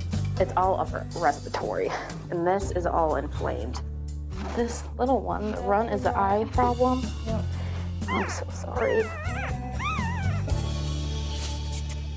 The puppies are positively great. It's a little hectic. Everybody's breathing a lot easier. The puppies, they're doing really great right now. They're very playful, which is fun. We like to get them out and just let them play and love on them. My daughter has a connection with all of them. She's got quite a few favorites. Even Tiny, the runt of the litter, Come here, Tiny. has made big progress. She had an eye infection. Tiny is doing excellent right now. Tiny's not so tiny. I'm really relieved that they're all healthy and doing good. The clinic's been closed for hours, Mobile Florida base. but Dr. Lisa is still on the move. Sarge, my 12-year-old gelding, is thrashing around out in the pasture. Hey, bud, you look like you don't feel very well. He's been rolling around in the snow. Come on, get. Which are all signs that something inside doesn't feel right. You can do it. Good boy. I know it's a little slick, huh, buddy? I'm feeling anxious. We love him so much. He really doesn't want to be standing. And listening to his heart, it's elevated. It's definitely a sign that he's uncomfortable. I'm worried about him, going down, and hopefully it's nothing serious. I was hearing a few gut sounds. I could hear a few faint gut sounds, but they're definitely decreased from what I would expect in a normal horse. Something's slowing down Sarge's GI tract. I'm gonna palpate him, so I'm gonna give him a little bit of sedation now. There you go. I want to kind of relieve some of his pain by giving him some sedation That will make you feel good. And that sedation is also going to allow me to do some further diagnostics. I'm getting snoozy, mister. Dr. Lisa begins with the back end. Alrighty. Sometimes if there's a twist in the gut, you can feel a really tight band that's extremely painful. All right, buddy. I don't feel anything really distended or too concerning back here. Good boy. I don't feel anything like that, which is excellent. I was looking at Sarge's gums, and they're a little bit dry and tacky, so he's definitely a little bit dehydrated. I'm gonna need a bucket of warm water. Dehydration is something that we're concerned about. Their manure can get dried out, and they can get what we call an impaction colic. Just trying to make sure I didn't forget something. Where the dry feces just kind of stops up everything in their colon and can cause a huge problem. Impaction colic can be deadly. So I'm gonna pass a tube. Tubing is a quick and effective means of delivering fluids. And I'll have you hold this head up nice and high for me. Passing a tube in a horse, especially one that has been sedated, they don't swallow properly, or the tube always wants to kind of go in the wrong spot. Perfect, you swallowed it the first time, you champ. This was a 1 in a million tube passing experience. With the tube in place, the rehydration process can begin. I can go ahead and give them plenty of water and mineral oil. The mineral oil helps soften and loosen everything. It can kind of help us make sure that everything's going in one end and coming out the other. If his manure is looking all greasy and oily, that will be a good sign also. I hope you are back to your normal self tomorrow. If you have any concerns, just call the clinic number and we'll forward to my phone. We're gonna keep a really close eye on him, especially over the next 24 hours, just to make sure he recovers fully.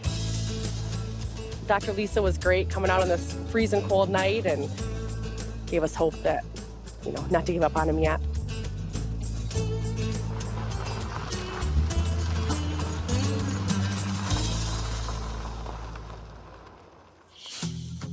Oh, come on.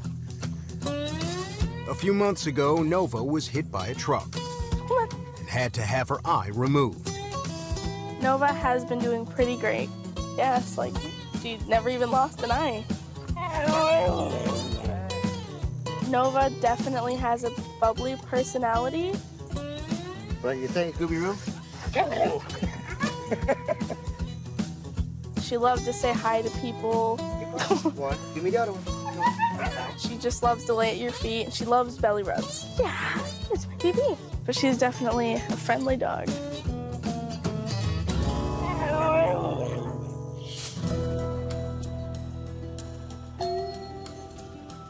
Lori is here with Lexi today. She cut her paw open on something, we don't know what. She's a pretty active farm dog, so it really could have been anything.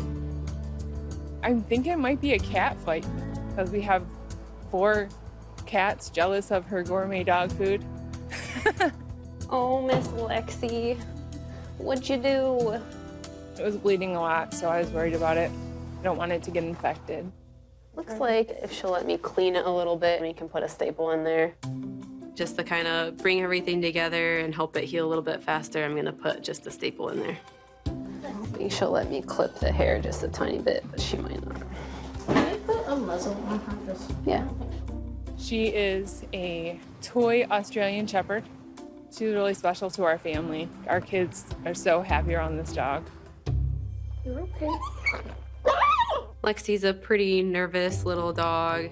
We'll get some sedation, I guess. For her comfort and mine, I'm just gonna give her a little bit of sedation. Not too much, just enough so she's more relaxed. Australian Shepherds are awesome companion dogs, and they're very protective. Looks like it just went through the skin. The wound is just through the skin and no deeper structures are damaged. So a couple of staples should take care of everything. Since whatever cut her outside probably wasn't very clean, we're gonna put her on some antibiotics to make sure that that wound doesn't get infected. When a patient comes in and I have to put a bandage on, or Putting a cute design on it makes me feel better. She's probably gonna be a little dopey for a little bit. I don't know if it makes the owner feel better, but I hope it does. There's 3 staples in there, and I'll have you come back in about a week and I can take those out. Lexi's gonna heal up just fine without any lasting complications.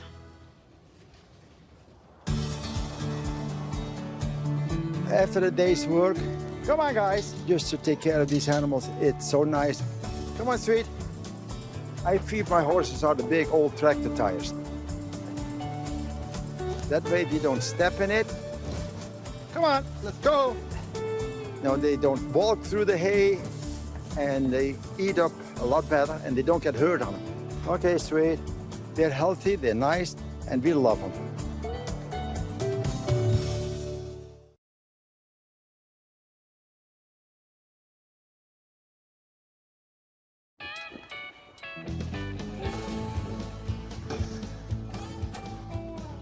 Pol Vet opens bright and early. The coffee is on. And the vets are ready for patients.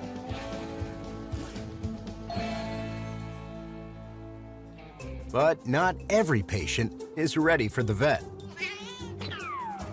Thanks. Kitty, where are you? My sister opened the truck door and Binks ran underneath the porch. Did it get loose? I go. Binksy, where'd you go? Call your kitty. Binks, the family escape artist, Kitty, kitty, kitty, kitty, kitty, kitty, kitty, kitty, kitty. is practicing his disappearing act. Hi, Kitty. Got you. Dr. Nicole to the rescue. Hi, baby. Got him. We got him. Okay, so Binks. He was gone for a day and a half. He got curious and wanted outside and got into a cat fight with a bigger cat. We put ice on it to keep trying to get it down. He's not acting like he should, limping in the house, and his leg was all swollen. Yeah, he's pretty swollen. I'll take him on back, see what we're dealing with. Okay, Binks? Binks' paw looks a little swollen, but overall, it doesn't seem like he's majorly affected. Joe, there it is. Binks' leg is not broken. It's bendable. He doesn't seem super painful. Nothing else looks pretty normal up there. Just this one spot. You're all right, baby. But it is swollen and a little bit bloody. You're okay. I'm sorry. So we're gonna clean it up and get him started on some meds. Good boy. All right, buddy. Give me your paw. Give me that. Oh, here comes Reese. Here's the unhappy boy. As you can see, his little leg is wrapped, but this can come off tomorrow. So I think he's a little irritated with everyone and probably wants to go outside and run free. Outlook for Binks is great, and with the medications I gave him, he should be feeling a lot better by tomorrow. Okay, Binks? Who wants to hold him and not let him go? Dr. Nicole, as usual, is great, just like everybody here. Buckle you in so you don't fly away this time. Let's go. Come on. Heel. Gus is a good boy. This is Gus. He had a 3:30 appointment. But a few days ago was another story. You think maybe Gus had too much fun with your old toy? Gus is a pointer lab. He got a little overactive and ate one of his toys. Here we go. Unsatisfied with his supper, Gus then went for dessert. After he got done eating the toy, he decided he needed to eat flooring as well. What you think there, Gus? What you think, huh? And now we're here. Hello. Oh, there. When did that happen? About 4 days ago. Okay. He kind of started to come out of it, but want to have him checked out and make sure everything's working right. And the temperature's normal. If there was a plug in the intestine, Gus would be thrown up. If there was any stool, there would be some blood in it. That all sounds good. Color is good. So he's not thrown up. No. And he's eating a little bit. bit. A little and pooping and peeing, so. But this is 4 days ago, and nothing is coming up, and everything is going out. What kind of flooring? Just, Rubber, poured rubber flooring. So You're a crazy little dog. that he stewed on the carpet was probably trying to medicate himself because he had an upset stomach. Oh, that's not complete normal stool. Here, see that? Yeah. The stool right now is normal, temperature is normal, so it looks like, that Gus is fine, and he should heal up good. Keep him active. I think it's you because they are just bored. Feel really good. Everything turned out okay. Keep him busy. Will do. Will do. Thank you. We're gonna get rid of the string toys so he can't eat them. Get in there.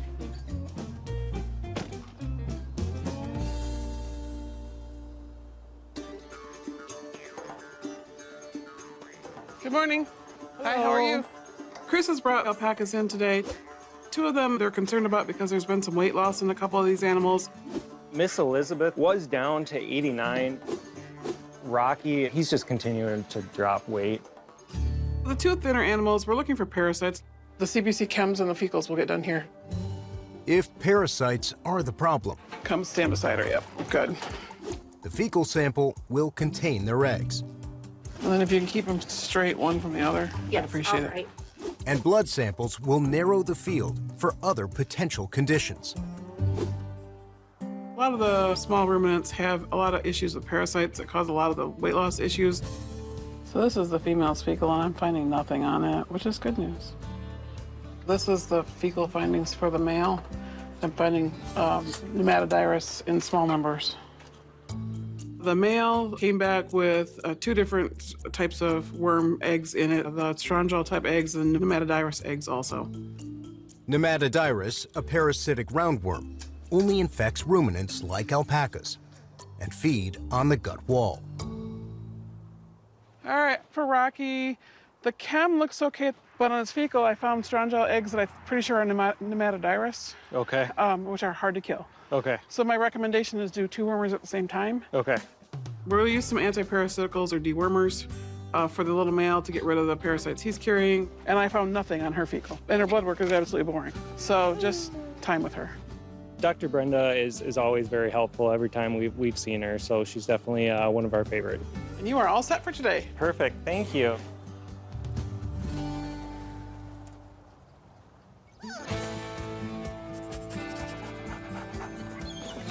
It's okay, buddy. Good girl. From limps to lumps, It's like that size right there. Okay. Pol Vet has your best friend covered. What's going on with Tank today? Oh, he's got a lump on his butt. A lumpy butt? Yeah. It's right here. I'm gonna poke it with a needle and see Okay. what sort of cells are in there. Want to get a better idea if this is a potential tumor, Little pinch. or if this is just a skin infection that has gotten out of control. I'm gonna go take a look at this under the microscope. Okay. So what's going on? What happened to the little guy? Eddie jumped down the steps and hurt her hind leg. How old is she? 5 months. A little nervous, just hoping ain't anything broken and she can get back to playing and being the little puppy she is. Let me see your wallet. All right. I say she literally just started screaming super bad for like hind 15 leg. minutes. Back on the table. Yep. Eddie goes on the table, and I have a good feel. There are little collections of bacteria and white blood cells. The fact that I have so many here shows me that there's infection that needs to be treated. All right. Looks like there is infection there. Okay. Probably more likely just a little infected spot. Okay. We'll start with a 2-week course of the antibiotic. All right. I'm hopeful that this lump will just kind of disappear. All right. Well, here we go again, buddy. And hopefully that will be it.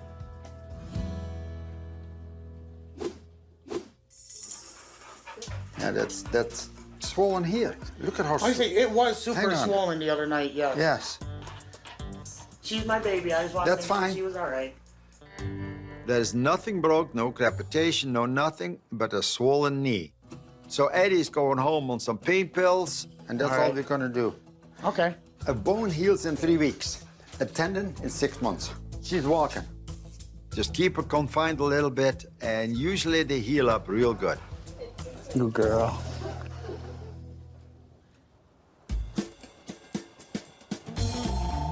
Pol Veterinary Services, this is Diane. Pol Clinic has been open for 40 years. I've got somebody on the phone that has some fish with infection. And in that time, they've seen just about everything. You name it, we probably have had a call about it. And he's eating clay pigeons. My parents got a busted wing. Zebra. After nearly half a century in business, there's not much that can surprise Doc. On the phone here with a camel with a bowl stuck on his foot, like a feed bowl. A bowl? Yeah. But it's not bleeding. I've got him on hold right now. Okay, let me talk to him. Jeff, Dr. Pol. I am better than what you are. What's the matter with the camel? Oh, well, Jeff and Lori picked up somewhere a dromedary. You want me to come out? Yeah, I got it. Yep, bye. And this lady stuck her foot in the bucket. Now the top of the bucket is around the foot, and they can't get it off. I did attempt to take the bowl off, but May refused that. Kind of was kicking, and I decided that I wasn't going to try to do this all by myself. Hello? At Jeff and Lori's farm, it's a frigid 16 degrees. Can't get a halter on him. Their camel May is not a happy camper. It hurts. It pushes. Camels are strange animals. They kick out like this. I know. I work with camels. It's a dromedary. They can bite, they kick with front legs, they kick with hind legs, and if that doesn't work, they use their head as a club and knock you 10 feet away. Good morning. Morning. The past, last week, she started coughing, and it just got worse over the couple days. And it sounds so bad. Scared me. I didn't know what it was. Not good. Hi, guys. This is what we're working with over here. Okay, oh goodness. Yeah. Cinnamon has a few lumps, honey. They're huge. I thought I felt something in his belly area. So Okay, like inside? Yeah. Okay. Oh, yeah, it's kind of soft and jelly right there. Look at that mammary mass. Hi, bud. They have a special enclosure, which I thought was safe, but something got in there. Their feathers are gone and it's just ripped off. This is pretty bad. Oh, bud. Yeah, she's twisted. A twisted uterus is like a paper bag that you twist off and nothing comes out. We have to roll her that way. What I do is just try to get through the twist, grab a hold of the calf's legs. Go ahead and roll her. You guys going too fast. Too fast. Slow down. Hey! Whoa, watch out. May is not the tamest one yet. To work with May, Dr. Pol will need to give her a tranquilizer. We'll walk her up to that, and I'll hit it right in the butt. Perfect. We can get it on the rope, that's not a problem, so we bring it close to the fence. Butt towards me, yeah, that's good. And through the fence, I can just poke a little tranquilizer in its butt. There. We don't need to have much, it's just something to take the edge of her. Oh, you're fine. Yep, see that? Head is coming down.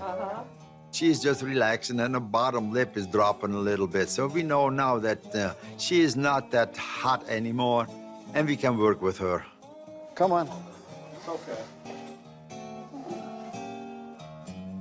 All right.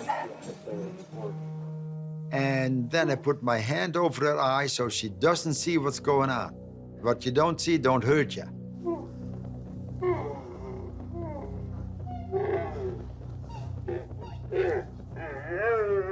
In a situation like this, you never get flustered. Because you have to be the oil on the waves. Because if everybody is upset, the animal gets upset. And then anybody gets hurt. So just cool and calm and cold as ice.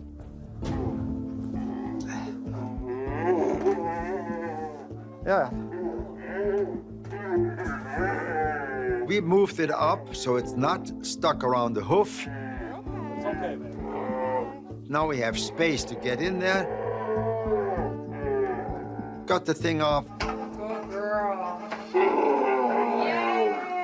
And May is fine.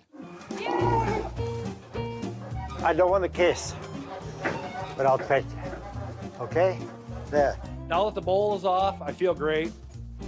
As you can tell, I'm not afraid of them. No, you're not, that's for sure. But you do respect them. Ho, ho, ho. It worked out great. The only thing we'll do is we'll keep our eye on her tonight and periodically check her. Guys, I'm going home, take a shower. Yes, you deserve it. Thank you so much. You're very welcome. Good night.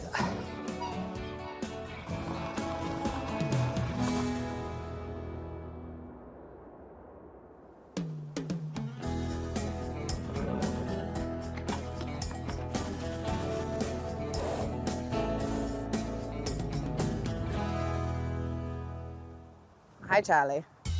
Charlie is my fur child. You want to give him a big smile first? I got a cookie. Oh, I got stuff in your teeth. My human child says I love my horse child more than him, but that's not true. I love them both equally. Come on. Charlie and I have had a long history. Merry Christmas! Charlie, a therapy mini horse, has been coming to PVS for almost a decade. So how are you, sweetheart? Look at you. I want more cookies. Oh my gosh, I didn't brush my teeth. He doesn't like it. See you, Charlie. Come on. Since Charlie's last visit with Dr. Pol, he's been forced to take a break from his therapy visits. He got foundered. Foundered is where there's bleeding in the hoof between the hoof wall and the bone inside. He had a very bad bout last January where he was in the hospital 3 times. Okay. Hi. X-rays of those feet now? Yep. When there's blood in there, the hoof wall lets go and it tilts so that the outside hoof wall and the bone are not parallel the way it's supposed to be. Founder, or laminitis, is a chronic condition often caused by dietary change. But the rotation that causes the bone and hoof wall to fall out of alignment can be reversed. I want to make sure, I want to see if his rotation's gone. It takes a lot of time and a lot of work by hoof trimming and make sure that, he stands straight on his hoof. Lick, lick, lick. Dude, seriously, I already took a shower. He's done really well, so we have to just continue to keep track of what's going on. Okay, order X-rays. I think we can do it in the garage. So let's take X-rays and see what we find. Ready. Look at this. Still rotated. We can see that the bone is still tilted down a little bit. The outside wall and the bone are not lined up correctly. They should be completely parallel, and there's little deviation of the bone inside the hoof. Thank you, Charlie. But Charlie's doing all right. Charlie's not in pain. His rotation can get better, but we have to keep trimming Charlie's hoofs. All right, I'll go get an autograph from you there. And hopefully everything will turn out a lot better in a couple of years. Oh my goodness, do I need to pet you more? Hello, hello, oh yes. We're on the right track.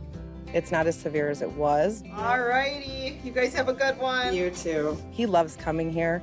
He loves the people. He loves the attention. He'd love it more if they had horse cookies at the counter. See you, Doc. We'll see you. Take care. Thank you. Come on.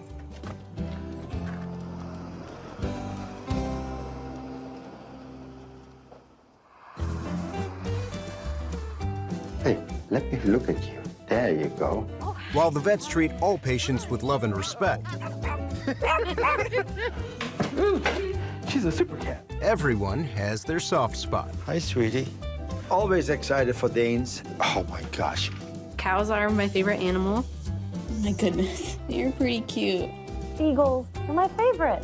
For Dr. Nicole, her heart belongs to the beagle. Last summer, All yours. Dr. Nicole adopted 2 adorable beagle puppies, Remington and Ruger. Oh, do you like that puppy? There they are. Dr. Nicole's love of all things beagle started long ago, and today her parents are bringing by her most beloved pet, Beagle Mix, Pepsi. Peppy. Pepsi is my dog that I adopted right before going to vet school. You gonna pee? Beagles are very loyal and loving, and through vet school, Pepsi was right by my side. He became my study buddy. They always say you're not supposed to have a favorite pet, a favorite baby, but Pepsi is mine. Hey, bud. 20-year-old Pepsi has since been adopted by the entire family, but he isn't here today for a friendly neighborhood visit. Not even wagging your tail, huh? Hasn't eaten much, has he? Good boy. Pepsi is coming in today because my dad called me saying, I don't know if I can do it. Good boy. Pepsi became really lethargic with diarrhea, vomiting, unable to stand. Jeez, Pep. And he wasn't able to get outside on his own. Come on. Come on, good boy. Does it walk anywhere in the house? No. Just a couple of steps. Pepsi started off as a family dog. He was always just there with me, being the best little boy you could be. I can get some blood right now. Who's a good boy? Pepsi has given me multiple scares throughout his life. He came into the previous clinic that I worked at and had a mass on his chest. Hold on. Just stay. And the owners didn't want him anymore. So I took him on. We did multiple surgeries on Pepsi, and it ended up being a part of a toothpick that came out of his chest. And about a year after doing his 3rd surgery to remove the toothpick, the other half of the toothpick came out.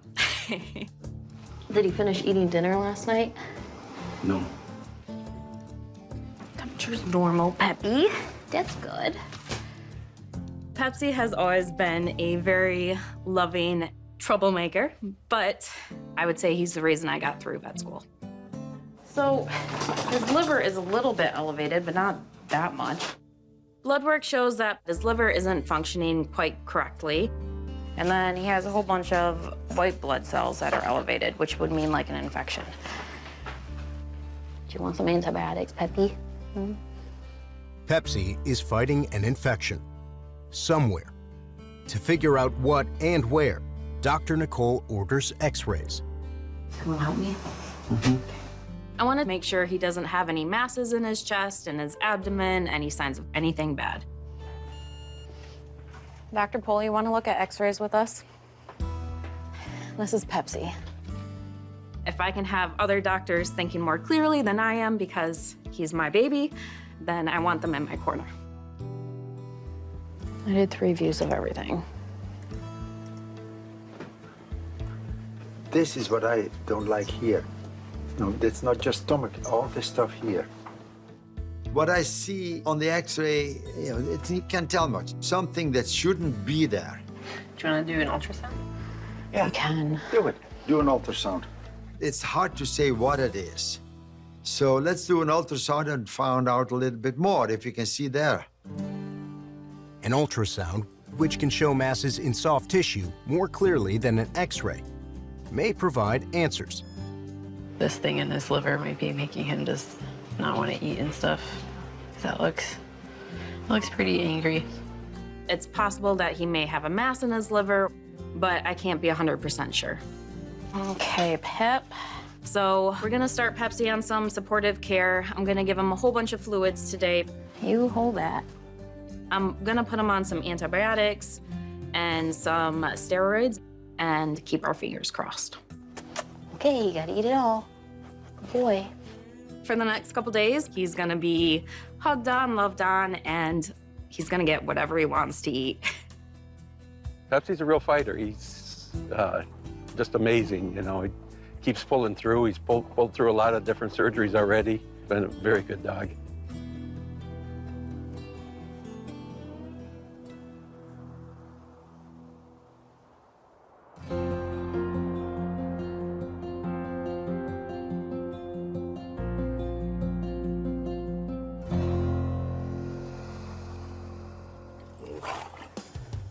Whoa. Stand whoa. Stop. Now you're snorting again. Oh. He's being a loony bin, Dr. Brenda. My horse, Ace, he's a Missouri Foxtrotter. He's going to be 24 in the spring. So I think it's his back left. He has a leg injury, and I don't know if it's a tendon, a joint. Has he been having problems getting up and down? Easy, Hope. easy, babe. The blacksmith came on Thursday, and we couldn't even do the whole pick the legs up. So he was cantering a while ago. Now he's not. I'm just looking for him to be comfortable and be able to move. Okay, let's see if we can straighten him up and you can walk him away from me. Come on.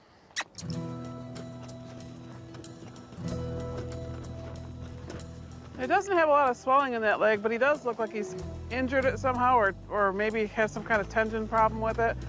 The issue may be even higher up, like up in his knee or his stifle. The stifle is the equine equivalent to the human knee. The stifle, this is this, right? Yes. That's his old injury. He may have either A, re-injured that, or he's got some other newer injury. You watch and I'll walk. So with Ace, I think what's happened with him is he's had a previous leg injury up in the stifle area. Oh, yeah, it is. It goes out that way. Yeah, it twists when he walks on it. He's tweaked something, it's uncomfortable for him. What I would say is let's try him on some pain medicine. It would take away some of the inflammation, which will make him feel better, which will make him less painful, which will make him have a happier life. I feel better you saw him, though, anyway, because I was... Oh, come on! That's not even funny, Ace! And as we released him, he went to full canter. And I'm like, all right, well, you're not too bad right now. That is getting worse, though. He hasn't cantered in days. Oh, boy. I got some good news. And the horse gave me good news, too, because he took off running. And now I'm not so worried about him.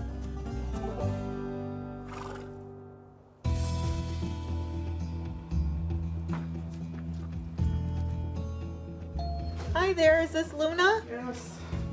She's a 3-year-old boxer. She's been an awesome dog. She's good with kids, travels with us. She's one of the kids. Luna is about to have a few kids of her own. She is round. Yeah. Right back here. I don't want to cry. I'm scared for her. She's our baby, so hoping she's all right. Hi, Luna. You are very round, girly. Her sac broke about 3 hours ago and nothing's been happening. I'm worried.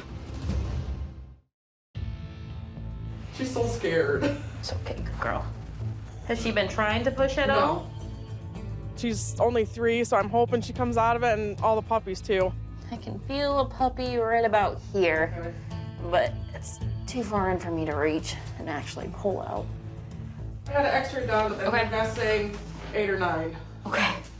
We can just go ahead and take her to surgery and get him out. With no progress, we need to do a C-section. Hi, baby. You want to say bye, Mom? Hoping all the puppies come out alive, but as long as the mom is saved, she's been a very good dog for us.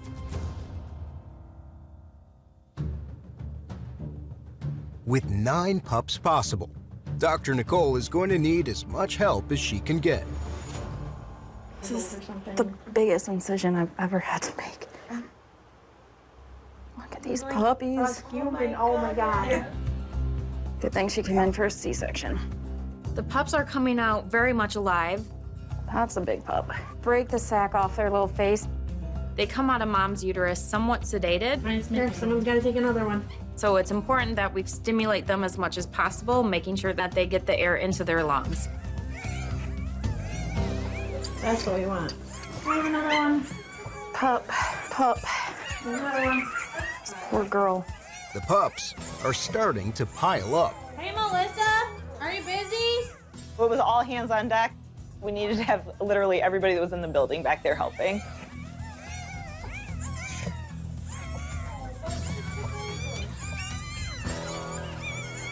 How many puppies did you think you had? 8 or 9. How about 11? What? Luna has a huge litter. She had 11 puppies. 11? 11. Which is a huge amount for her. Oh my God. Oh, they're so cute. And they're all doing great, so this is very exciting. Hi, baby. Are you okay, honey? Luna's surgery went great, and we'll get to go home and nurse her pups. Oh, I'm so happy to see you okay. Oh, you have no belly no more. Main goal is good homes and hopefully find people that'll take care of them and love them like we love our dogs. With your babies, Luna? Your babies? Ah, my hands are gonna be full.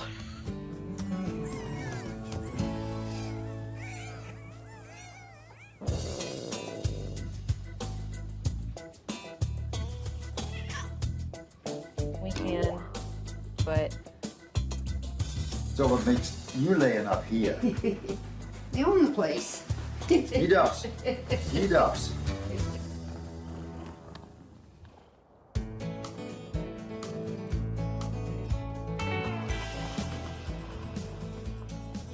Kim, are you in here? Today we're at Kim's. We're going to pregnancy check a couple of her cows. She's got some beef cattle and just kind of wants to know where they are. Which one's the one that's going to be more trouble, do you think? The one that just smacked me in the face with her tail. Oh, nice. Well, there's no green streak across your face. That's the good news. Pippa is 3, Jude is 2. They were both bred artificially. Should come stand next to her. Okay, yep. Jude hasn't bred for 2 years.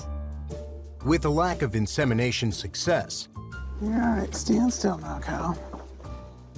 expectations are low for troublemaker Jude. Do you need days or do you have days for her? I'm assuming she's open. She is not. She is not? She is not. Well, she's like 4 months, would be my guess, maybe a little bit farther. Surprisingly, she was pregnant. Kim wasn't expecting that. So fast. This one's farther. Right. And then Pippa is pregnant also, that's also good news. They're both pregnant. I expected Pippa to be bred. I did not think Jude was bred. She should be about 5 months. Yes. This one's the one I can reach, I would call her 4. I bred her, I think, 2 times this year. She hadn't been taken. I really expected her to be open. All right. This is good news. This means I will have 2 calves in a couple months. Come on, Pip. Pippa, get over. Girls. Tell her not milk cows.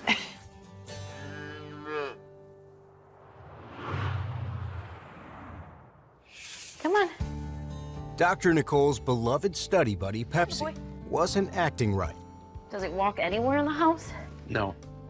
After an inconclusive diagnosis, Pepsi went home with family on supportive care. 10 days later, Pepsi passed away.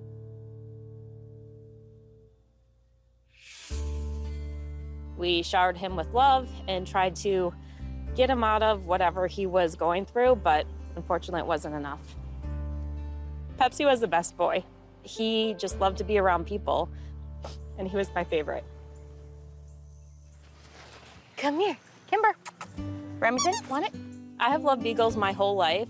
I got one for my first birthday and named him myself. His name was Bubba, and we grew up together, and since then they kept multiplying.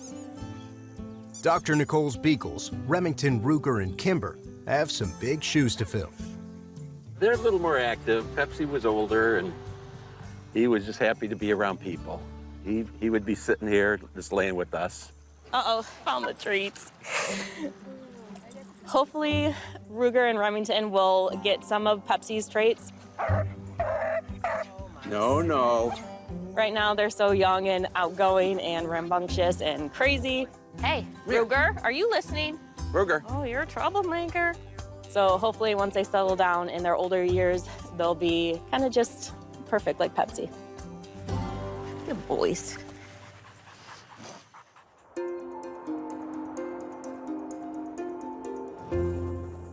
As the mercury drops in Michigan, Doc and Charles brace for single-digit wind chill.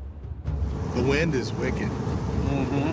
And barrel toward a farm call emergency.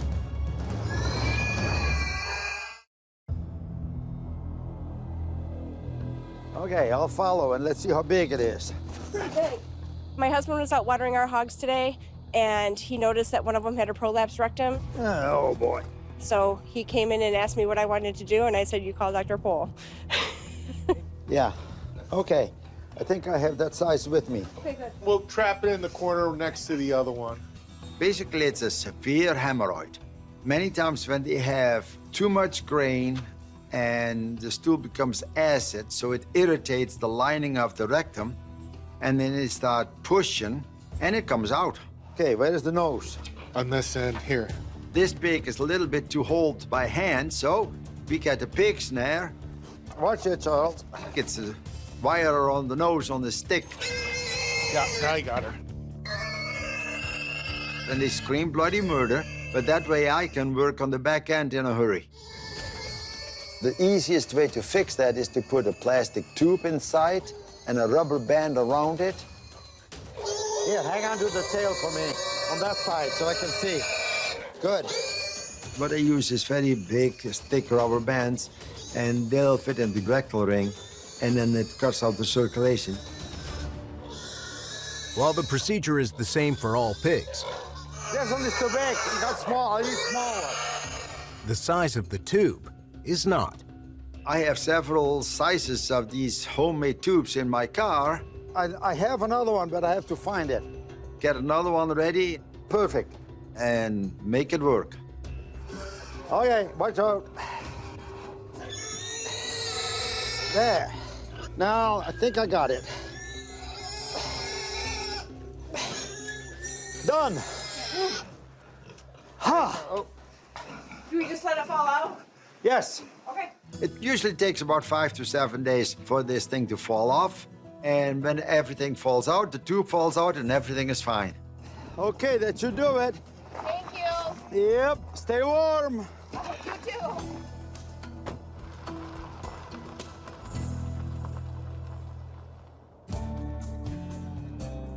Good boy. Good boy.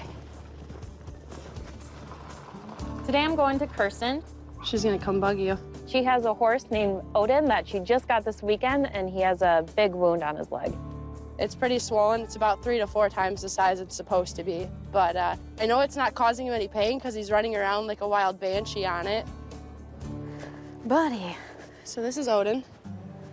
Came from the kill pen on Sunday. Okay, He's about a year old. Okay. I have no idea how old the injury is. Horses go to kill pens for multiple different reasons. A lot of them are injured, some are just unwanted horses, but thankfully, Kirsten has been able to save quite a few of them. He's a little spitfire, so we're not sure how this is gonna go. Oh, it kind of hit me in the heart there with the bad leg and only being a year old. Just hoping we can get his leg figured out. Oh, goodness. Super swollen. Well, he's putting weight on it, which is good, but it does he look walks like it's and pretty jumps old. and bucks like it's not there. Yeah. What I'm gonna try to do is give him a little bit of sedation so I can mess around with it and touch it. I was hoping you were doing that because he's not gonna cooperate. Okay, this is where we're gonna go sleepy poo and Betty by land, buddy. You're fine. Hey, hey, hey, hey, hey. It's okay. Oh yeah, I can tell by the breathing. Yeah. Eyes are getting heavy. Once the tranquilizer is in full effect, You're okay. Dr. Nicole can get a closer look at Odin's leg safely. Firm. Mm-hmm. I'm getting some fluid out of it. As I applied pressure to Odin's back leg, it started oozing from the surface of the wound, but it's not really like an abscess. All underneath there is pretty firm. This is probably a whole bunch of inflammatory fluid. That's all extra granulation tissue, which helps promote healing, but sometimes if you get too much of it, like a big mound of extra tissue right there. Odin has an old wound that is still infected. But with all that inflammation inside, that's what we have to heal first. Okay. I would really like you to soak it with Epsom salt. Anti-inflammatories and antibiotics will fill in the rest of Odin's treatment plan. Good boy. Okay, good work. Hopefully by the summer, we get most of that down. Odin's leg is gonna take quite a few months to heal. Good morning. Yeah, someone's waking up. It's gonna be a long time before he's ready to do anything, but it helps us grow a bond together by doing all this treatment, so I'm looking forward to it. I'll see you later. Go get warm. Thank you so much.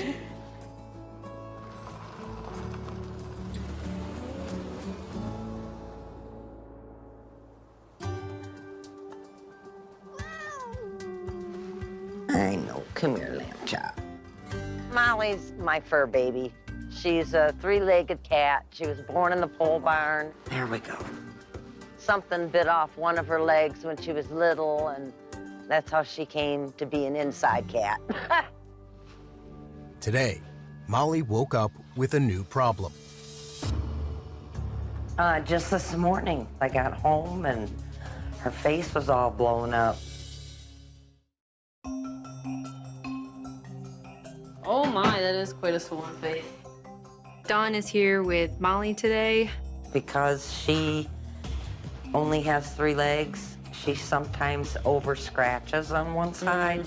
Does she go outside at all? No, indoor only, and she has her own room, so how she got it, I'll never know. Put a hot compress on it, so... Looks like an abscess. I'm concerned. It's so swollen, her eyes shut, so I'm hoping that they can get to the root of that abscess and relieve it. So I think it's gonna need to be drained. In order to fully treat this injury or whatever's going on, I'm gonna need to sedate her a little bit. I'm just gonna take her with me. Once Molly's sedated, Dr. Lisa digs for clues. It looks like she has a bit of an ear infection. I think she's been scratching at her ear and has scratched her face so much that she's caused a secondary abscess on her cheek. After Dr. Lisa applies a little local, draining the abscess is the next step to relieving Molly's pain. And then just flush it with some really dilute antiseptic solution, and Molly's gonna get some antibiotics. And this ear is pretty nasty. I see a lot of gross things with this job, but a really nasty infected ear is something that I really do not enjoy. But all of this nasty stuff needs to come out in order for her ear to get better so that her face can heal.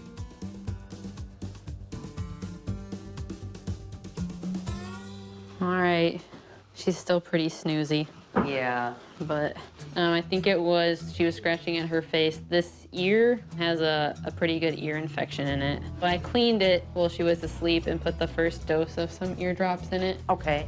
Now that we have the root source problem treated, that ear infection, I think her face and everything else will heal up as well. She also got some pain medication. Well, I feel really good. Dr. Lisa did a great job, as they always do here. Okay. All right. And I think she'll be well on her way to A-OK quick.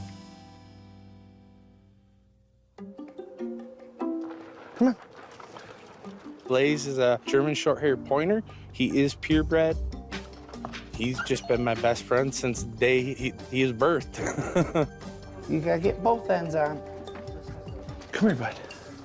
He accumulated a lump under his left eye, and I want to get it checked because you never know what it could turn into. Good morning. Good morning. So what we got?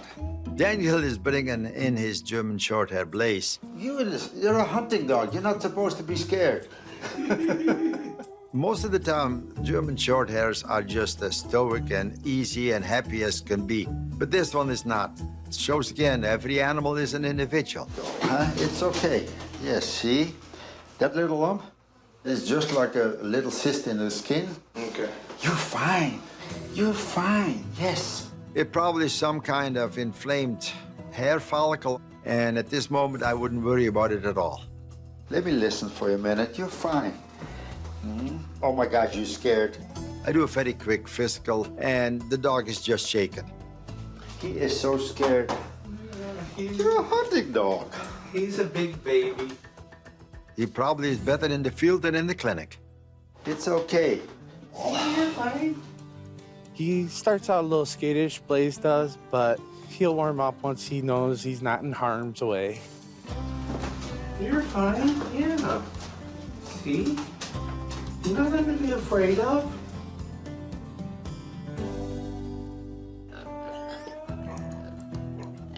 Kevin's pig Oh, boy. had a severe rectal prolapse. Done. A month later, the pig is happy as, well, a pig in mud. The pig's doing wonderful. The prolapse cleared up within a couple days. 2 dropped out, no problem. And within 2 or 3 days, the skin falls off. Then we kind of kept an eye on it to make sure that she had no problems with it and go in and find it so they don't eat it. Couldn't even tell there's anything wrong with her. She's doing great.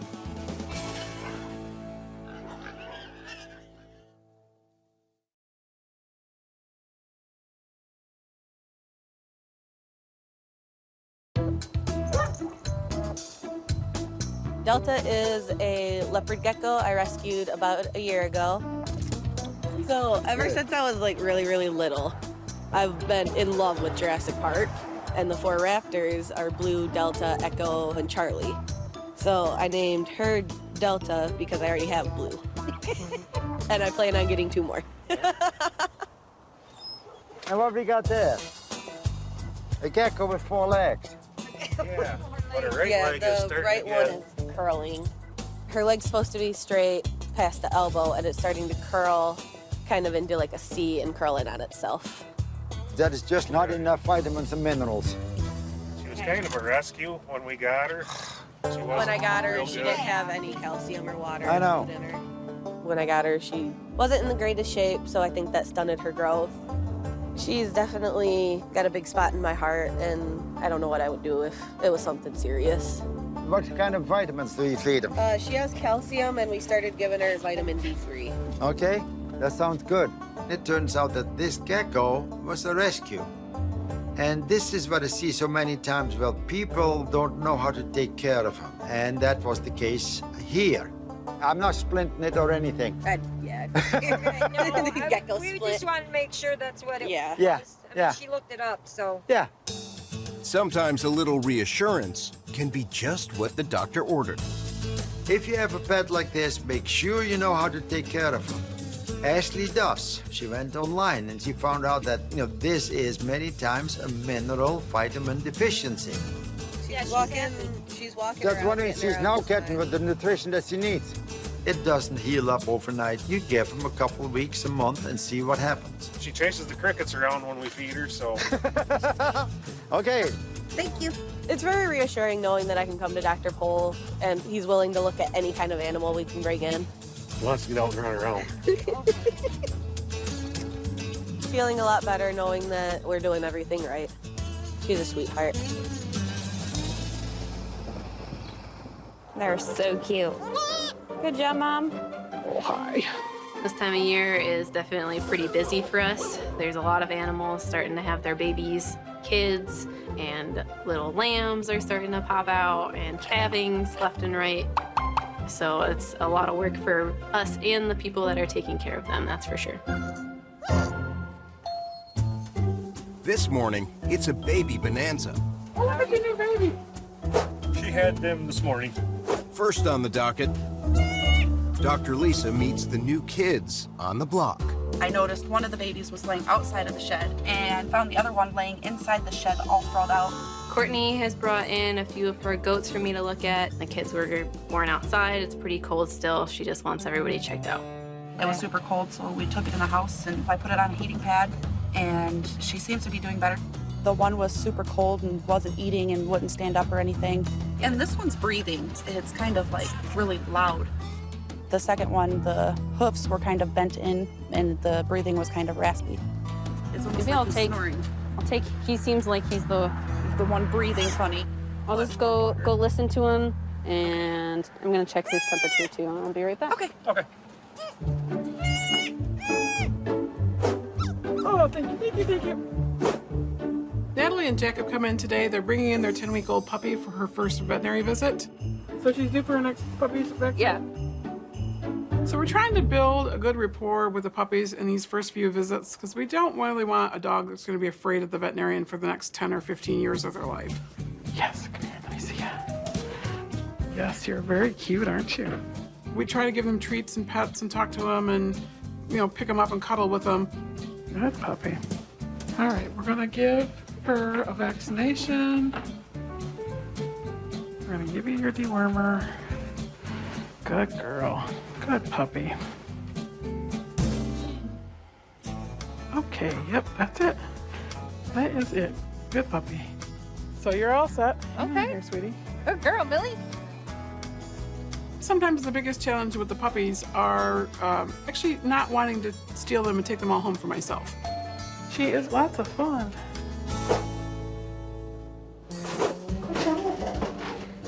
He was out in the cold. He's just kind of had a slow start born this morning.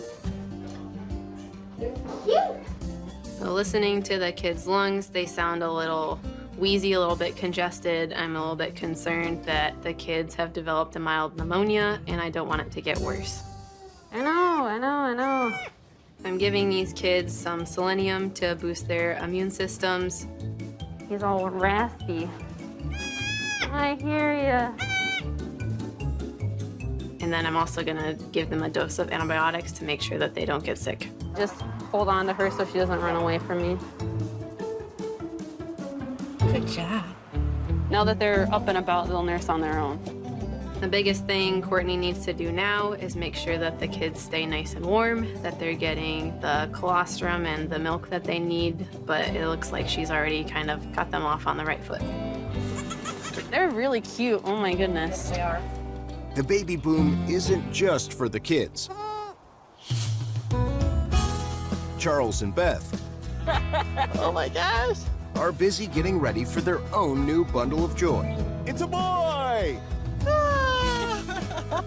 Congratulations! Perfect little face, isn't it? Ready, Abigail? Old MacDonald had a farm, E-I-E-I-O.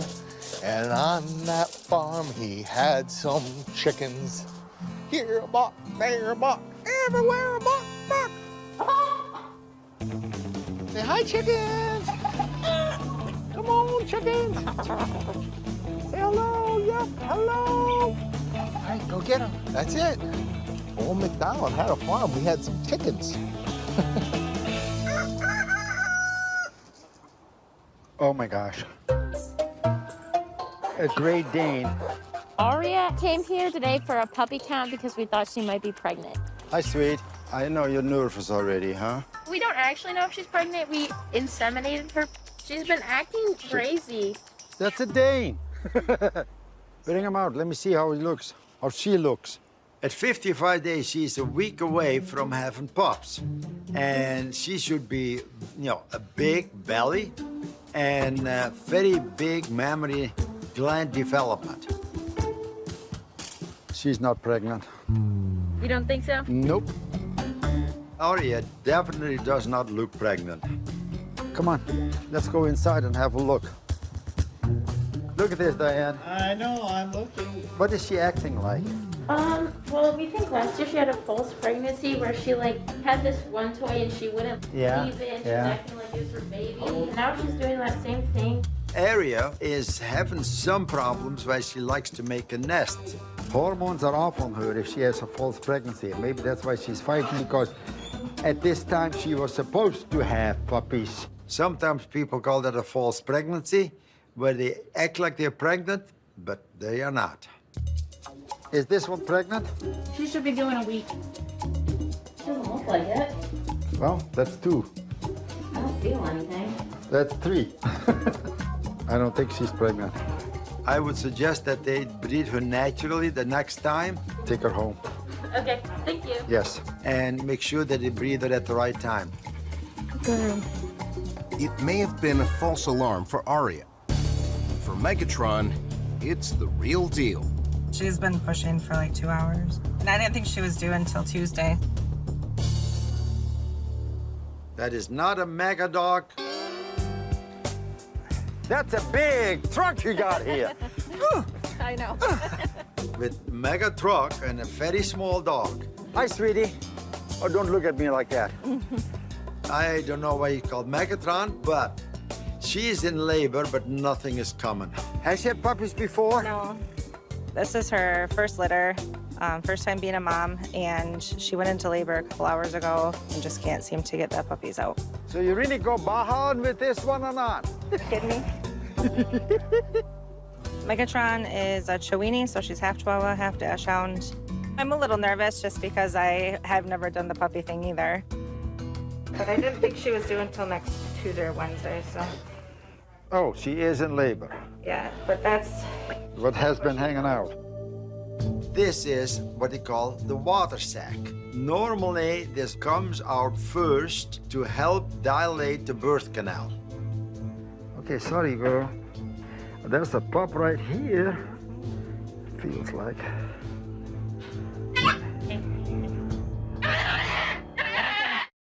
I got the hook in there. I got them all shut in. Let's find out which one you want. Well, I want one of the young ones. Charles is rehoming one of his peahens. Oh, you scared him, Charles. Charles, he had a lady that wanted a peahen. So, Dad, can you help me catch one? Sure will. Hold still. You got it. I thought you had. He scratched me. Yes, they do. Peahens have nails to scratch. They are sharp, so yes, you have to be careful that they don't scratch you. I got her. It's, you know, all part of the job. If you're gonna have these animals, you gotta be prepared to deal with the danger factor. We're gonna put her in a dark, kind of confined area to keep her calm. This is dark, and that's the main thing. It's gonna be less than 24 hours. She'll be at her new home. Thanks. That was easy. I know. Megatron is a very small dog, and even small enough that it hurts when I do a vaginal exam. Megatron is in active labor. There's one right here in the canal. But she may be too small to deliver on her own. I can feel it. There's a pup right there with his head pushing into the pelvis. Let's take an x-ray and see how many there are. There's one that is right there that should come out because the nose is right there. So what I want to do is do an x-ray, see how many pups there are, how big they are, and see if they would come through the pelvis.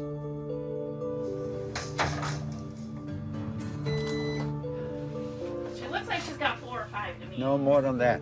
Yeah, see here, 1, 2, 3, 4. But they're big. Yeah, she's never gonna pass. No. Yes, so Megatron is a good name for the mega pups that are inside. 4 big pups. What did you get bred to? The same size dog, same thing.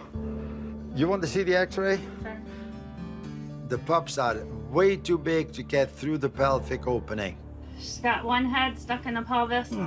There's a head, and there's a head. Oh my gosh. Yeah. So the best way, do a C-section and go from there. We take Megatron right into the suture because we don't wait for these things. It's nerve-wracking. I'm just hoping for some live pups and a healthy dog at the end. Okay, you ready? Puppies are here.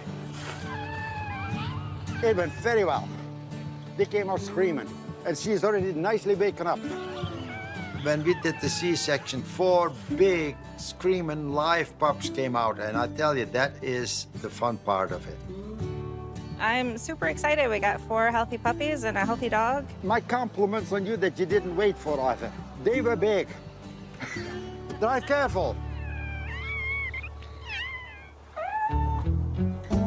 Hello, how are you? Good, how are you? Good. So you have Marty. Yeah, this is Marty.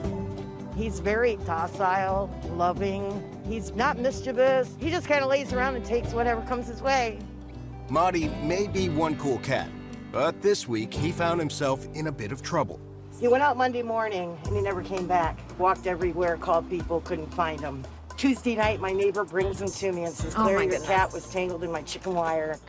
I thought he just pulled it out on his own, but the neighbor that brought him back said, no, the husband had to cut the paw out. I believe he's torn out several of his nails, and I know he's got to be in pain. Yeah. When he was brought to me, his paw was mangled at the end, and obviously he couldn't walk very well at all. He weighs a ton. Okay. So I knew it was time to bring him. How are you feeling? But, ooh, it's super swollen. Overall, Maddie's paw looks dirty and there's some abrasions. You're brave. Good. You're very brave. Oh, broke a toe. Probably has multiple bones and a little foot broken. On x-ray, I find out that Maddie has a dislocated phalange, meaning that one of his digits has kind of moved out of place. The best thing for him is to get that paw and phalange lined up and splint his leg. Look, we're almost done. You've been so good. And that way, the cartilage will kind of help hold it into place. Come on. Woo. You're not gonna kick it off. Come here. Oh, good. Oh, keep turning. You'll get it, little man. Maddie isn't very fond of his new splint. He's kind of flicking it around, but overall, he'll be fine in a couple days. So here is the x-ray. This is his paw. Everything else is perfect. Everything else is in shape. But he did dislocate one of his phalanges. So this part of the finger, I kind of pull it back into place and put the splint on. It basically has to heal on its own. Gotcha. He got a pain injection, and I'm gonna be sending home some medications for you to give at home. Super. But the whole time he did really good. He was a perfect patient.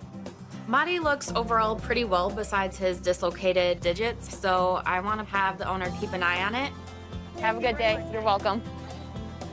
Oh, I feel great now. I'm well relieved. And apparently he just took it like the champion he is.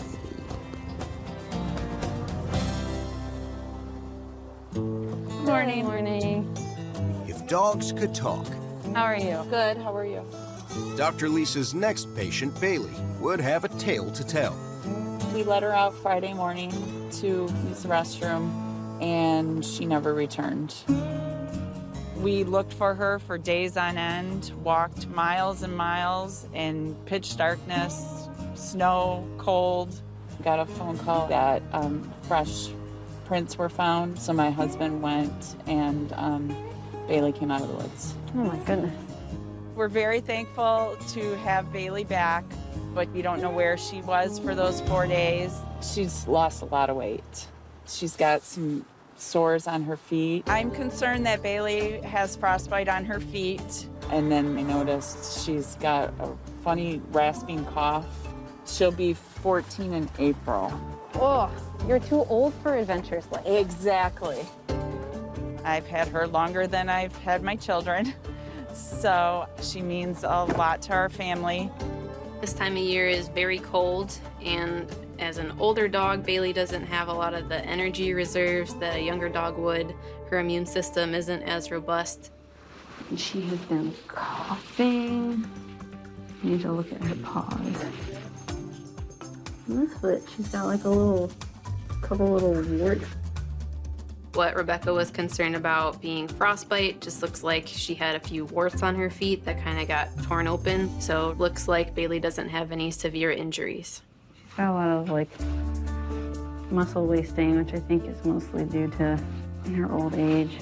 She does have some pretty bad osteoarthritis, but it looks like overall Bailey's in pretty good shape for her age. Careful on the ice there, kiddo. Okay. So, it looks like she's got these little papilloma warts all over. Okay. Other than that, she does have pretty bad arthritis. I'm gonna give you some doses for some over-the-counter joint supplements. Okay. Though she has a few bumps, it looks like Bailey is gonna be just fine after her little trip. Her adventuring days aren't over, just maybe the solo ones. Just call if you have any concerns. Okay? All right, thank you. It's amazing to me that her 4 days out in the wilderness didn't seem to faze her. Girl.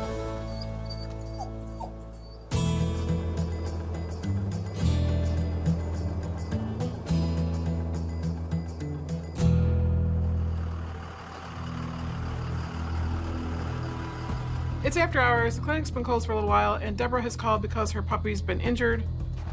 This is Xander. Hi, Deb.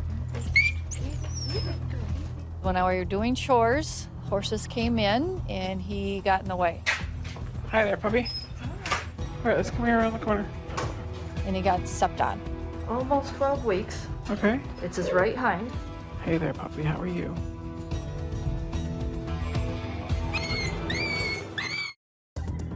When I saw the bruising on the inside, that's where I was a little more alarmed. A 1,000-pound horse kicking a 10-pound dog is not a good even match. The horse is going to win every time. In his encounter with the horse, Xander's back leg bore the brunt. And as I'm feeling Xander and feeling his leg, he is very painful. We're really concerned about him. He's like the new baby of the family. He's our baby. So we want to see that he gets the correct treatment and make sure he's okay. We're going to take him down for a radiograph. He got kicked by a horse, so I'm expecting some kind of bone fracture. So this is the one that shows that the tibia fracture. It's a mid-diaphyseal fracture, so middle of the bone. Yep. Not a whole lot of displacement. So I think what I'd like to do with him is fiberglass cast on him. So Xander has a fracture of his tibia, and we're going to stabilize this. We're going to give him sedation, so he's sleeping. Xander's extremely painful. We're going to give him right in the muscle. Yep. He's having a bad day, so it's a way to control him, stabilize him, make this as pain-free as possible for him. Stirrups to keep his cast hopefully from sliding down. Stockinette to help protect his leg. There's a little bit of an art form to it. We're gonna try to make sure to feel like everything's aligned. So we're gonna pad over the top of it. Okay, I'm gonna try to not bend that as much as possible. But there's a little bit of finesse that goes along with it also. Should call that screaming a worm out. Yeah. Oh, there you are. There. Hello. The cast went on well. It seems to be fitting well, and everything looks good. I want to see him in 2 weeks. We'll take X-rays, and we'll decide whether it should stay on or come off. Okay. Because he's going to grow. Yeah. And we'll just modify it. I feel much better. He's got a cast on, and so he'll have to learn how to deal with that, but I was very happy. All right, you're all set. Okay, sounds good. Yep, have a good night.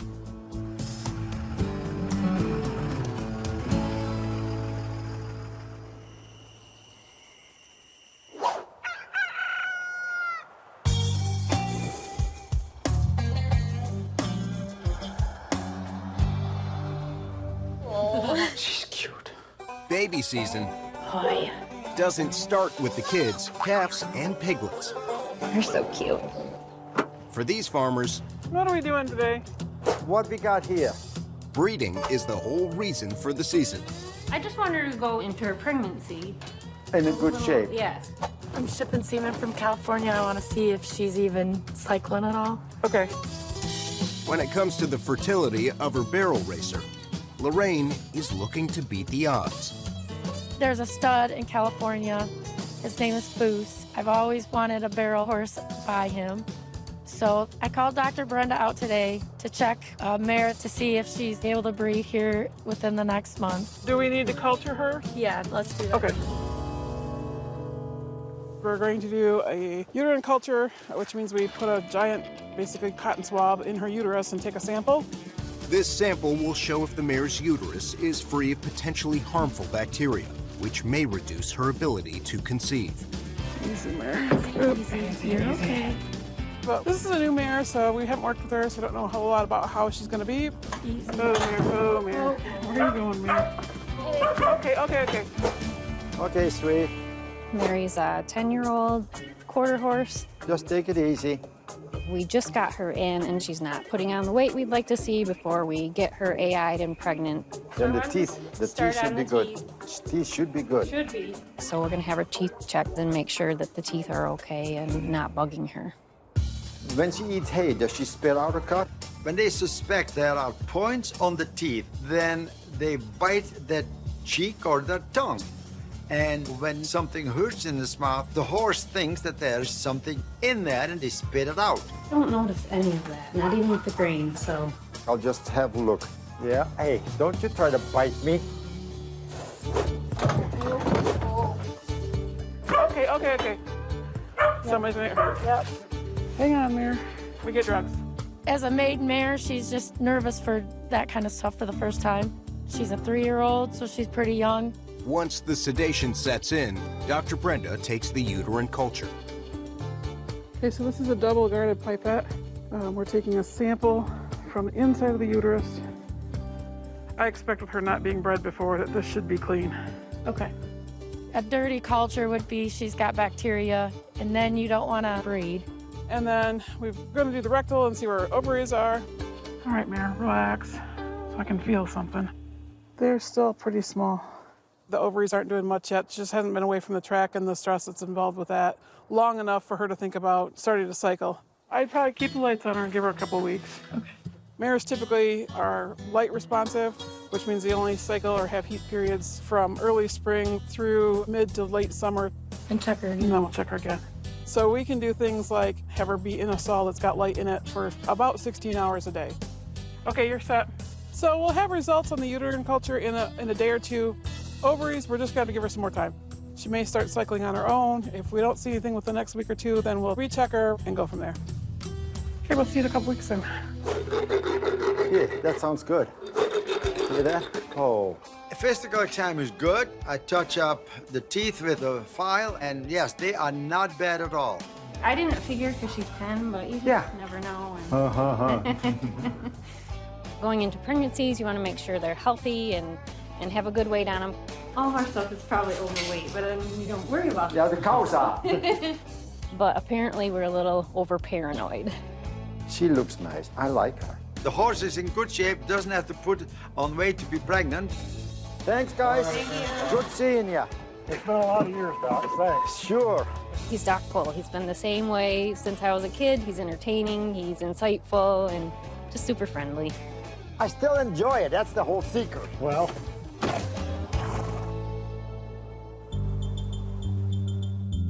He had a dislocated toe. He tore up his back paw. 11 days since his tango with the chicken wire.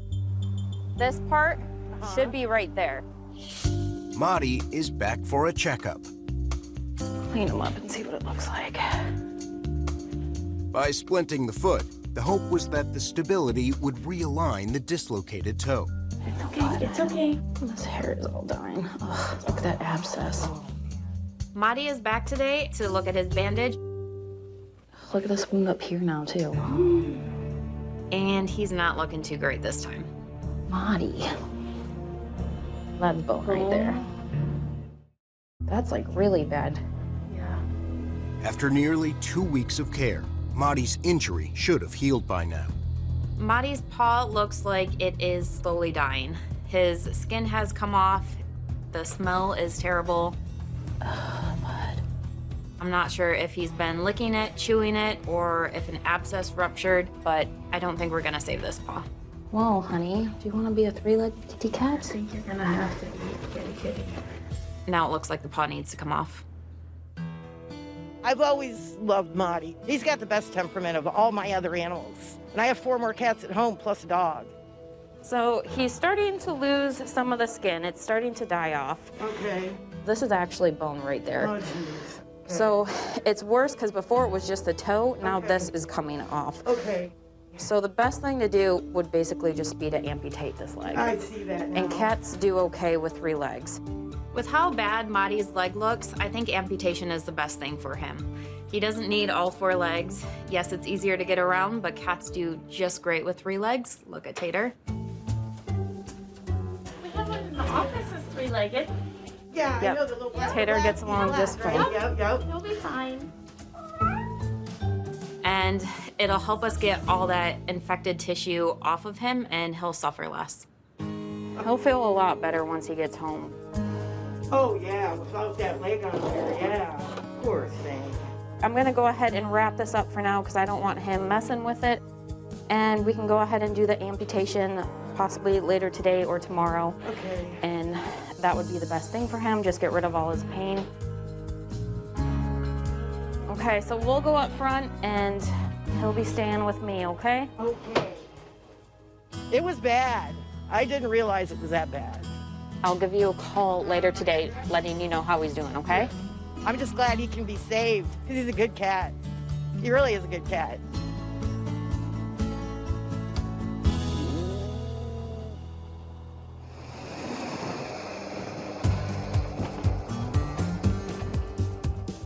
Hello, hello.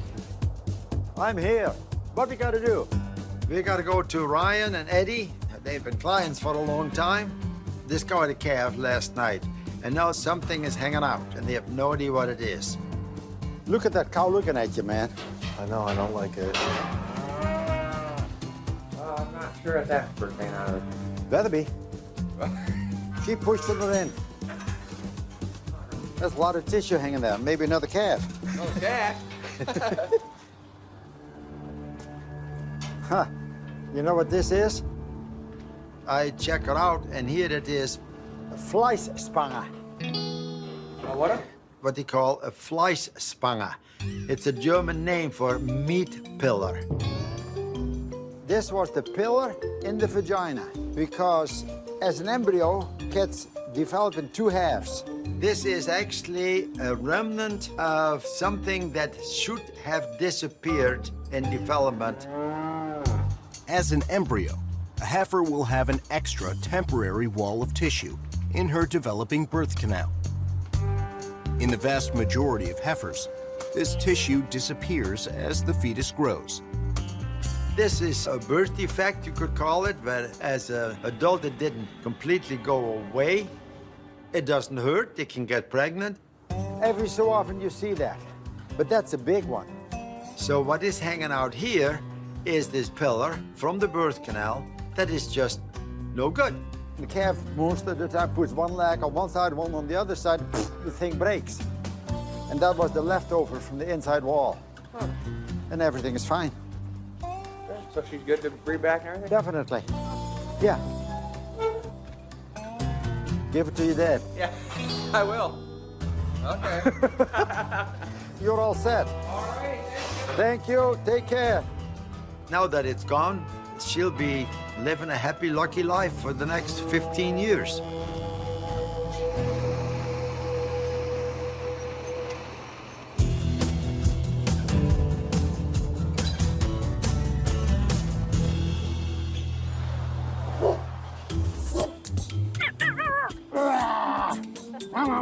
Man, those are big pups.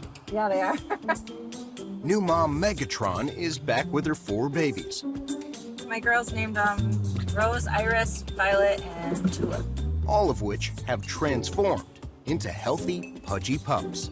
Holy cow, a big one. No wonder she couldn't have them. They're huge. That is not a mega dog, but has mega puppies. Okay. All right. Today, Megatron is here to have her C-section sutures removed. Let me see how she looks. Oh, that looks nice too, doesn't it? Okay, hold her by the front legs, belly towards me, and then don't let her bite you. We leave the sutures in about 2 weeks. She's just pushing everybody away. There's a little space here in the front. Okay. I still want you to put some Neosporin on there. The rest has healed up perfectly. You're all set. Fantastic. The stitches come out and everything is good. Oh. I was like this until she was pregnant. Good, and we'll see the puppies in 6 weeks for vaccinations. Thanks, and thanks for doing a good job with her. The puppies are growing great. They're huge. They're almost the size of their mother. So it feels really good that Dr. Pol thinks we're doing a good job with the dogs. While 4 pups are well on their way. What do you think, girl, huh? It appears so is baby Pol. I had some early labor going on. Atlas and Athena were really keyed up. What do you think? Is it time? Dogs are so attuned to our bodies that dogs would know you're pregnant, know when you're going to deliver. They can hear it, they can smell it, and they can sense it. How do you feel?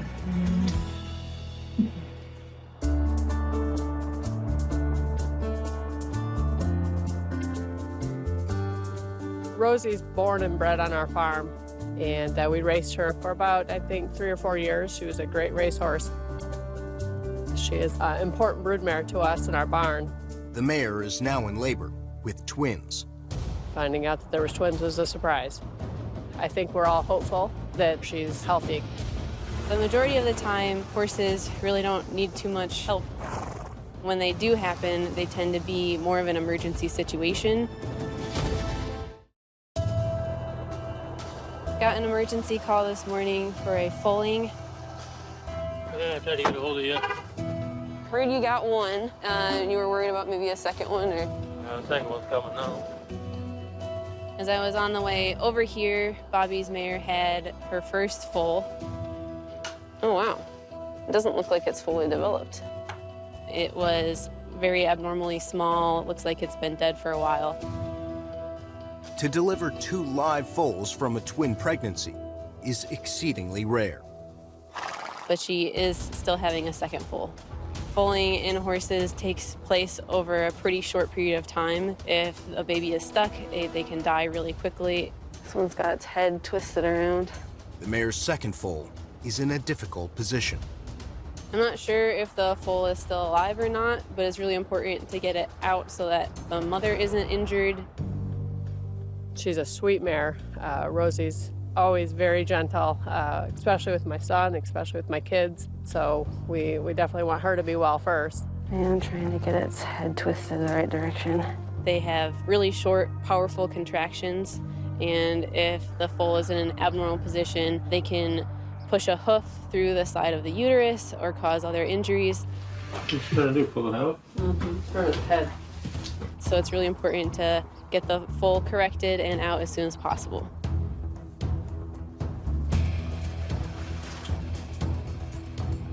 Its feet are like tucked up like this, but I think there's room. I'll pull you when you push. When I reach inside, I can feel the foal's head is kind of twisted sideways and back, which can make it a little harder for it to fit through.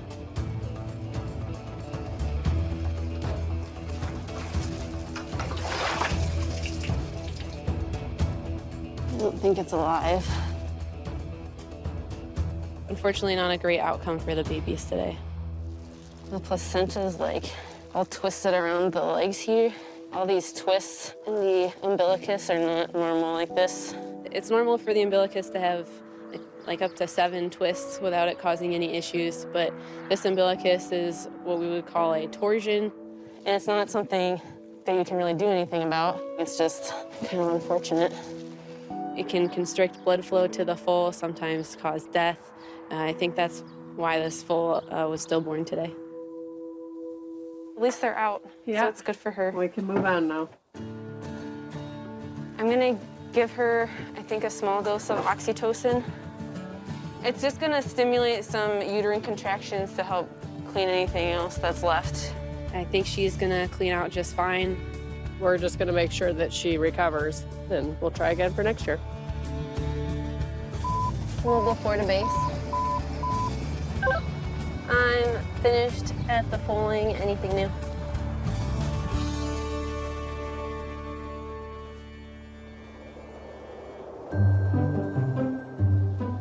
Tater isn't the only 3-legged cat around the clinic.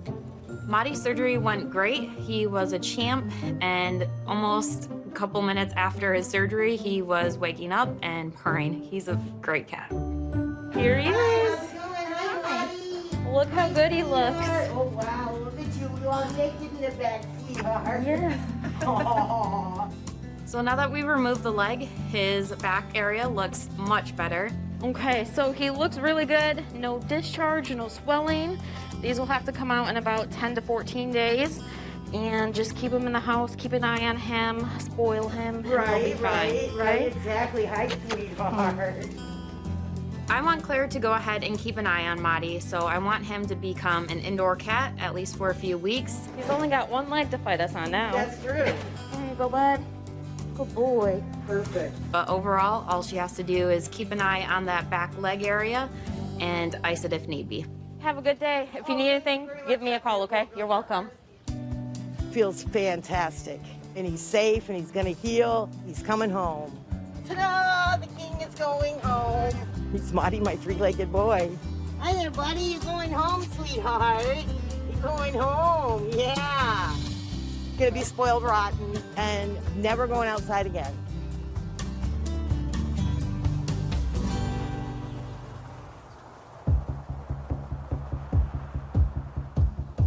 She had something just major wrong with her. She just collapsed. I didn't know if it was a heart attack. I knew I was half an hour away from the vet and wasn't sure she was going to make it that long. That's normal, I figure that.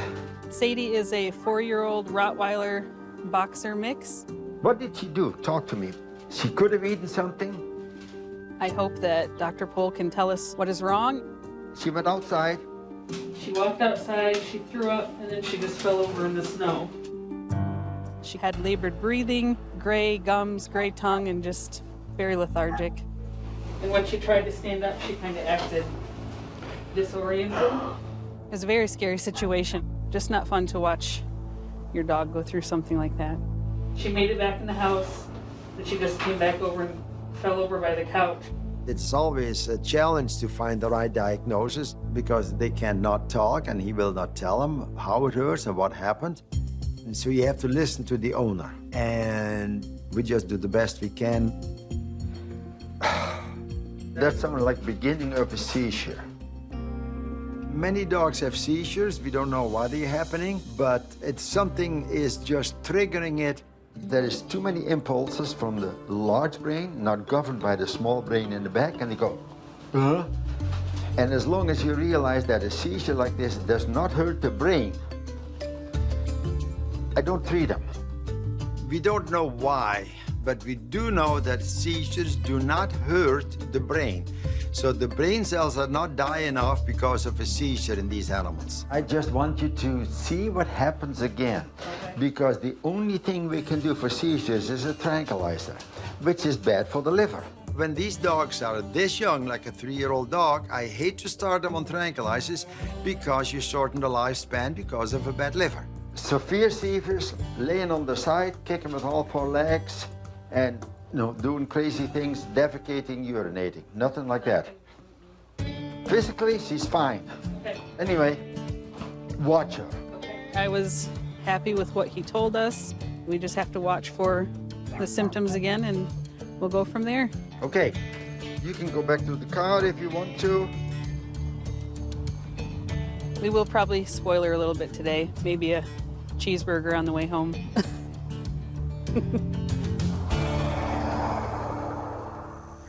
Come here, silly guy. That's a good boy, yes. Xander broke his leg in an equine encounter. Mid-diaphyseal fracture, so middle of the bone. Yep. Today, Boy. he's a healed new dog with a few new tricks. I couldn't believe how fast he bounced back. It was a very short period of time, and he was running around crazy. Good boy. Xander is a fun-loving dog. He is really good-natured. He gets along with all the animals, all people. He still loves the horses, loves the cat. Cat just tolerates him.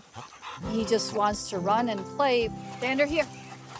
First, he was, of course, just a cute puppy, but now he is my sidekick. He's just a part, definitely a part of the family. Attaboy.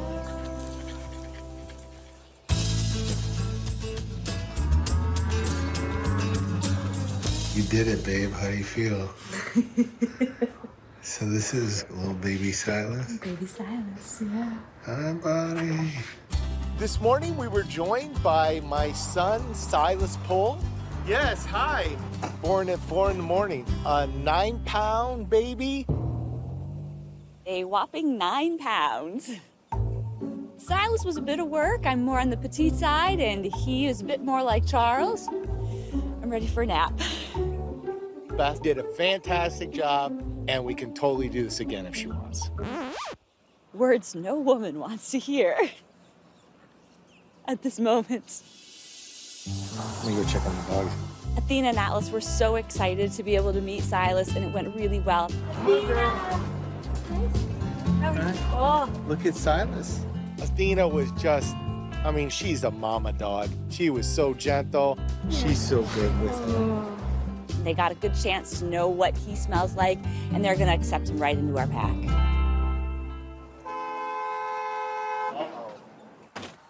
Walking already? First of all, perfect timing would have that my dad just kind of drove by, saw us coming home, and couldn't resist stopping and seeing his grandson for the very first time. 9 pounds, huh? He's a bruiser, isn't he? yes. Good for you. He's definitely more daddy. Fantastic. Fantastic. We made it. Are you hungry? Thanks. See ya. That's my gift for having a baby. All of our parents are really excited. We can't wait to spend more time together with them and the new baby. And of course, Abigail and Silas too.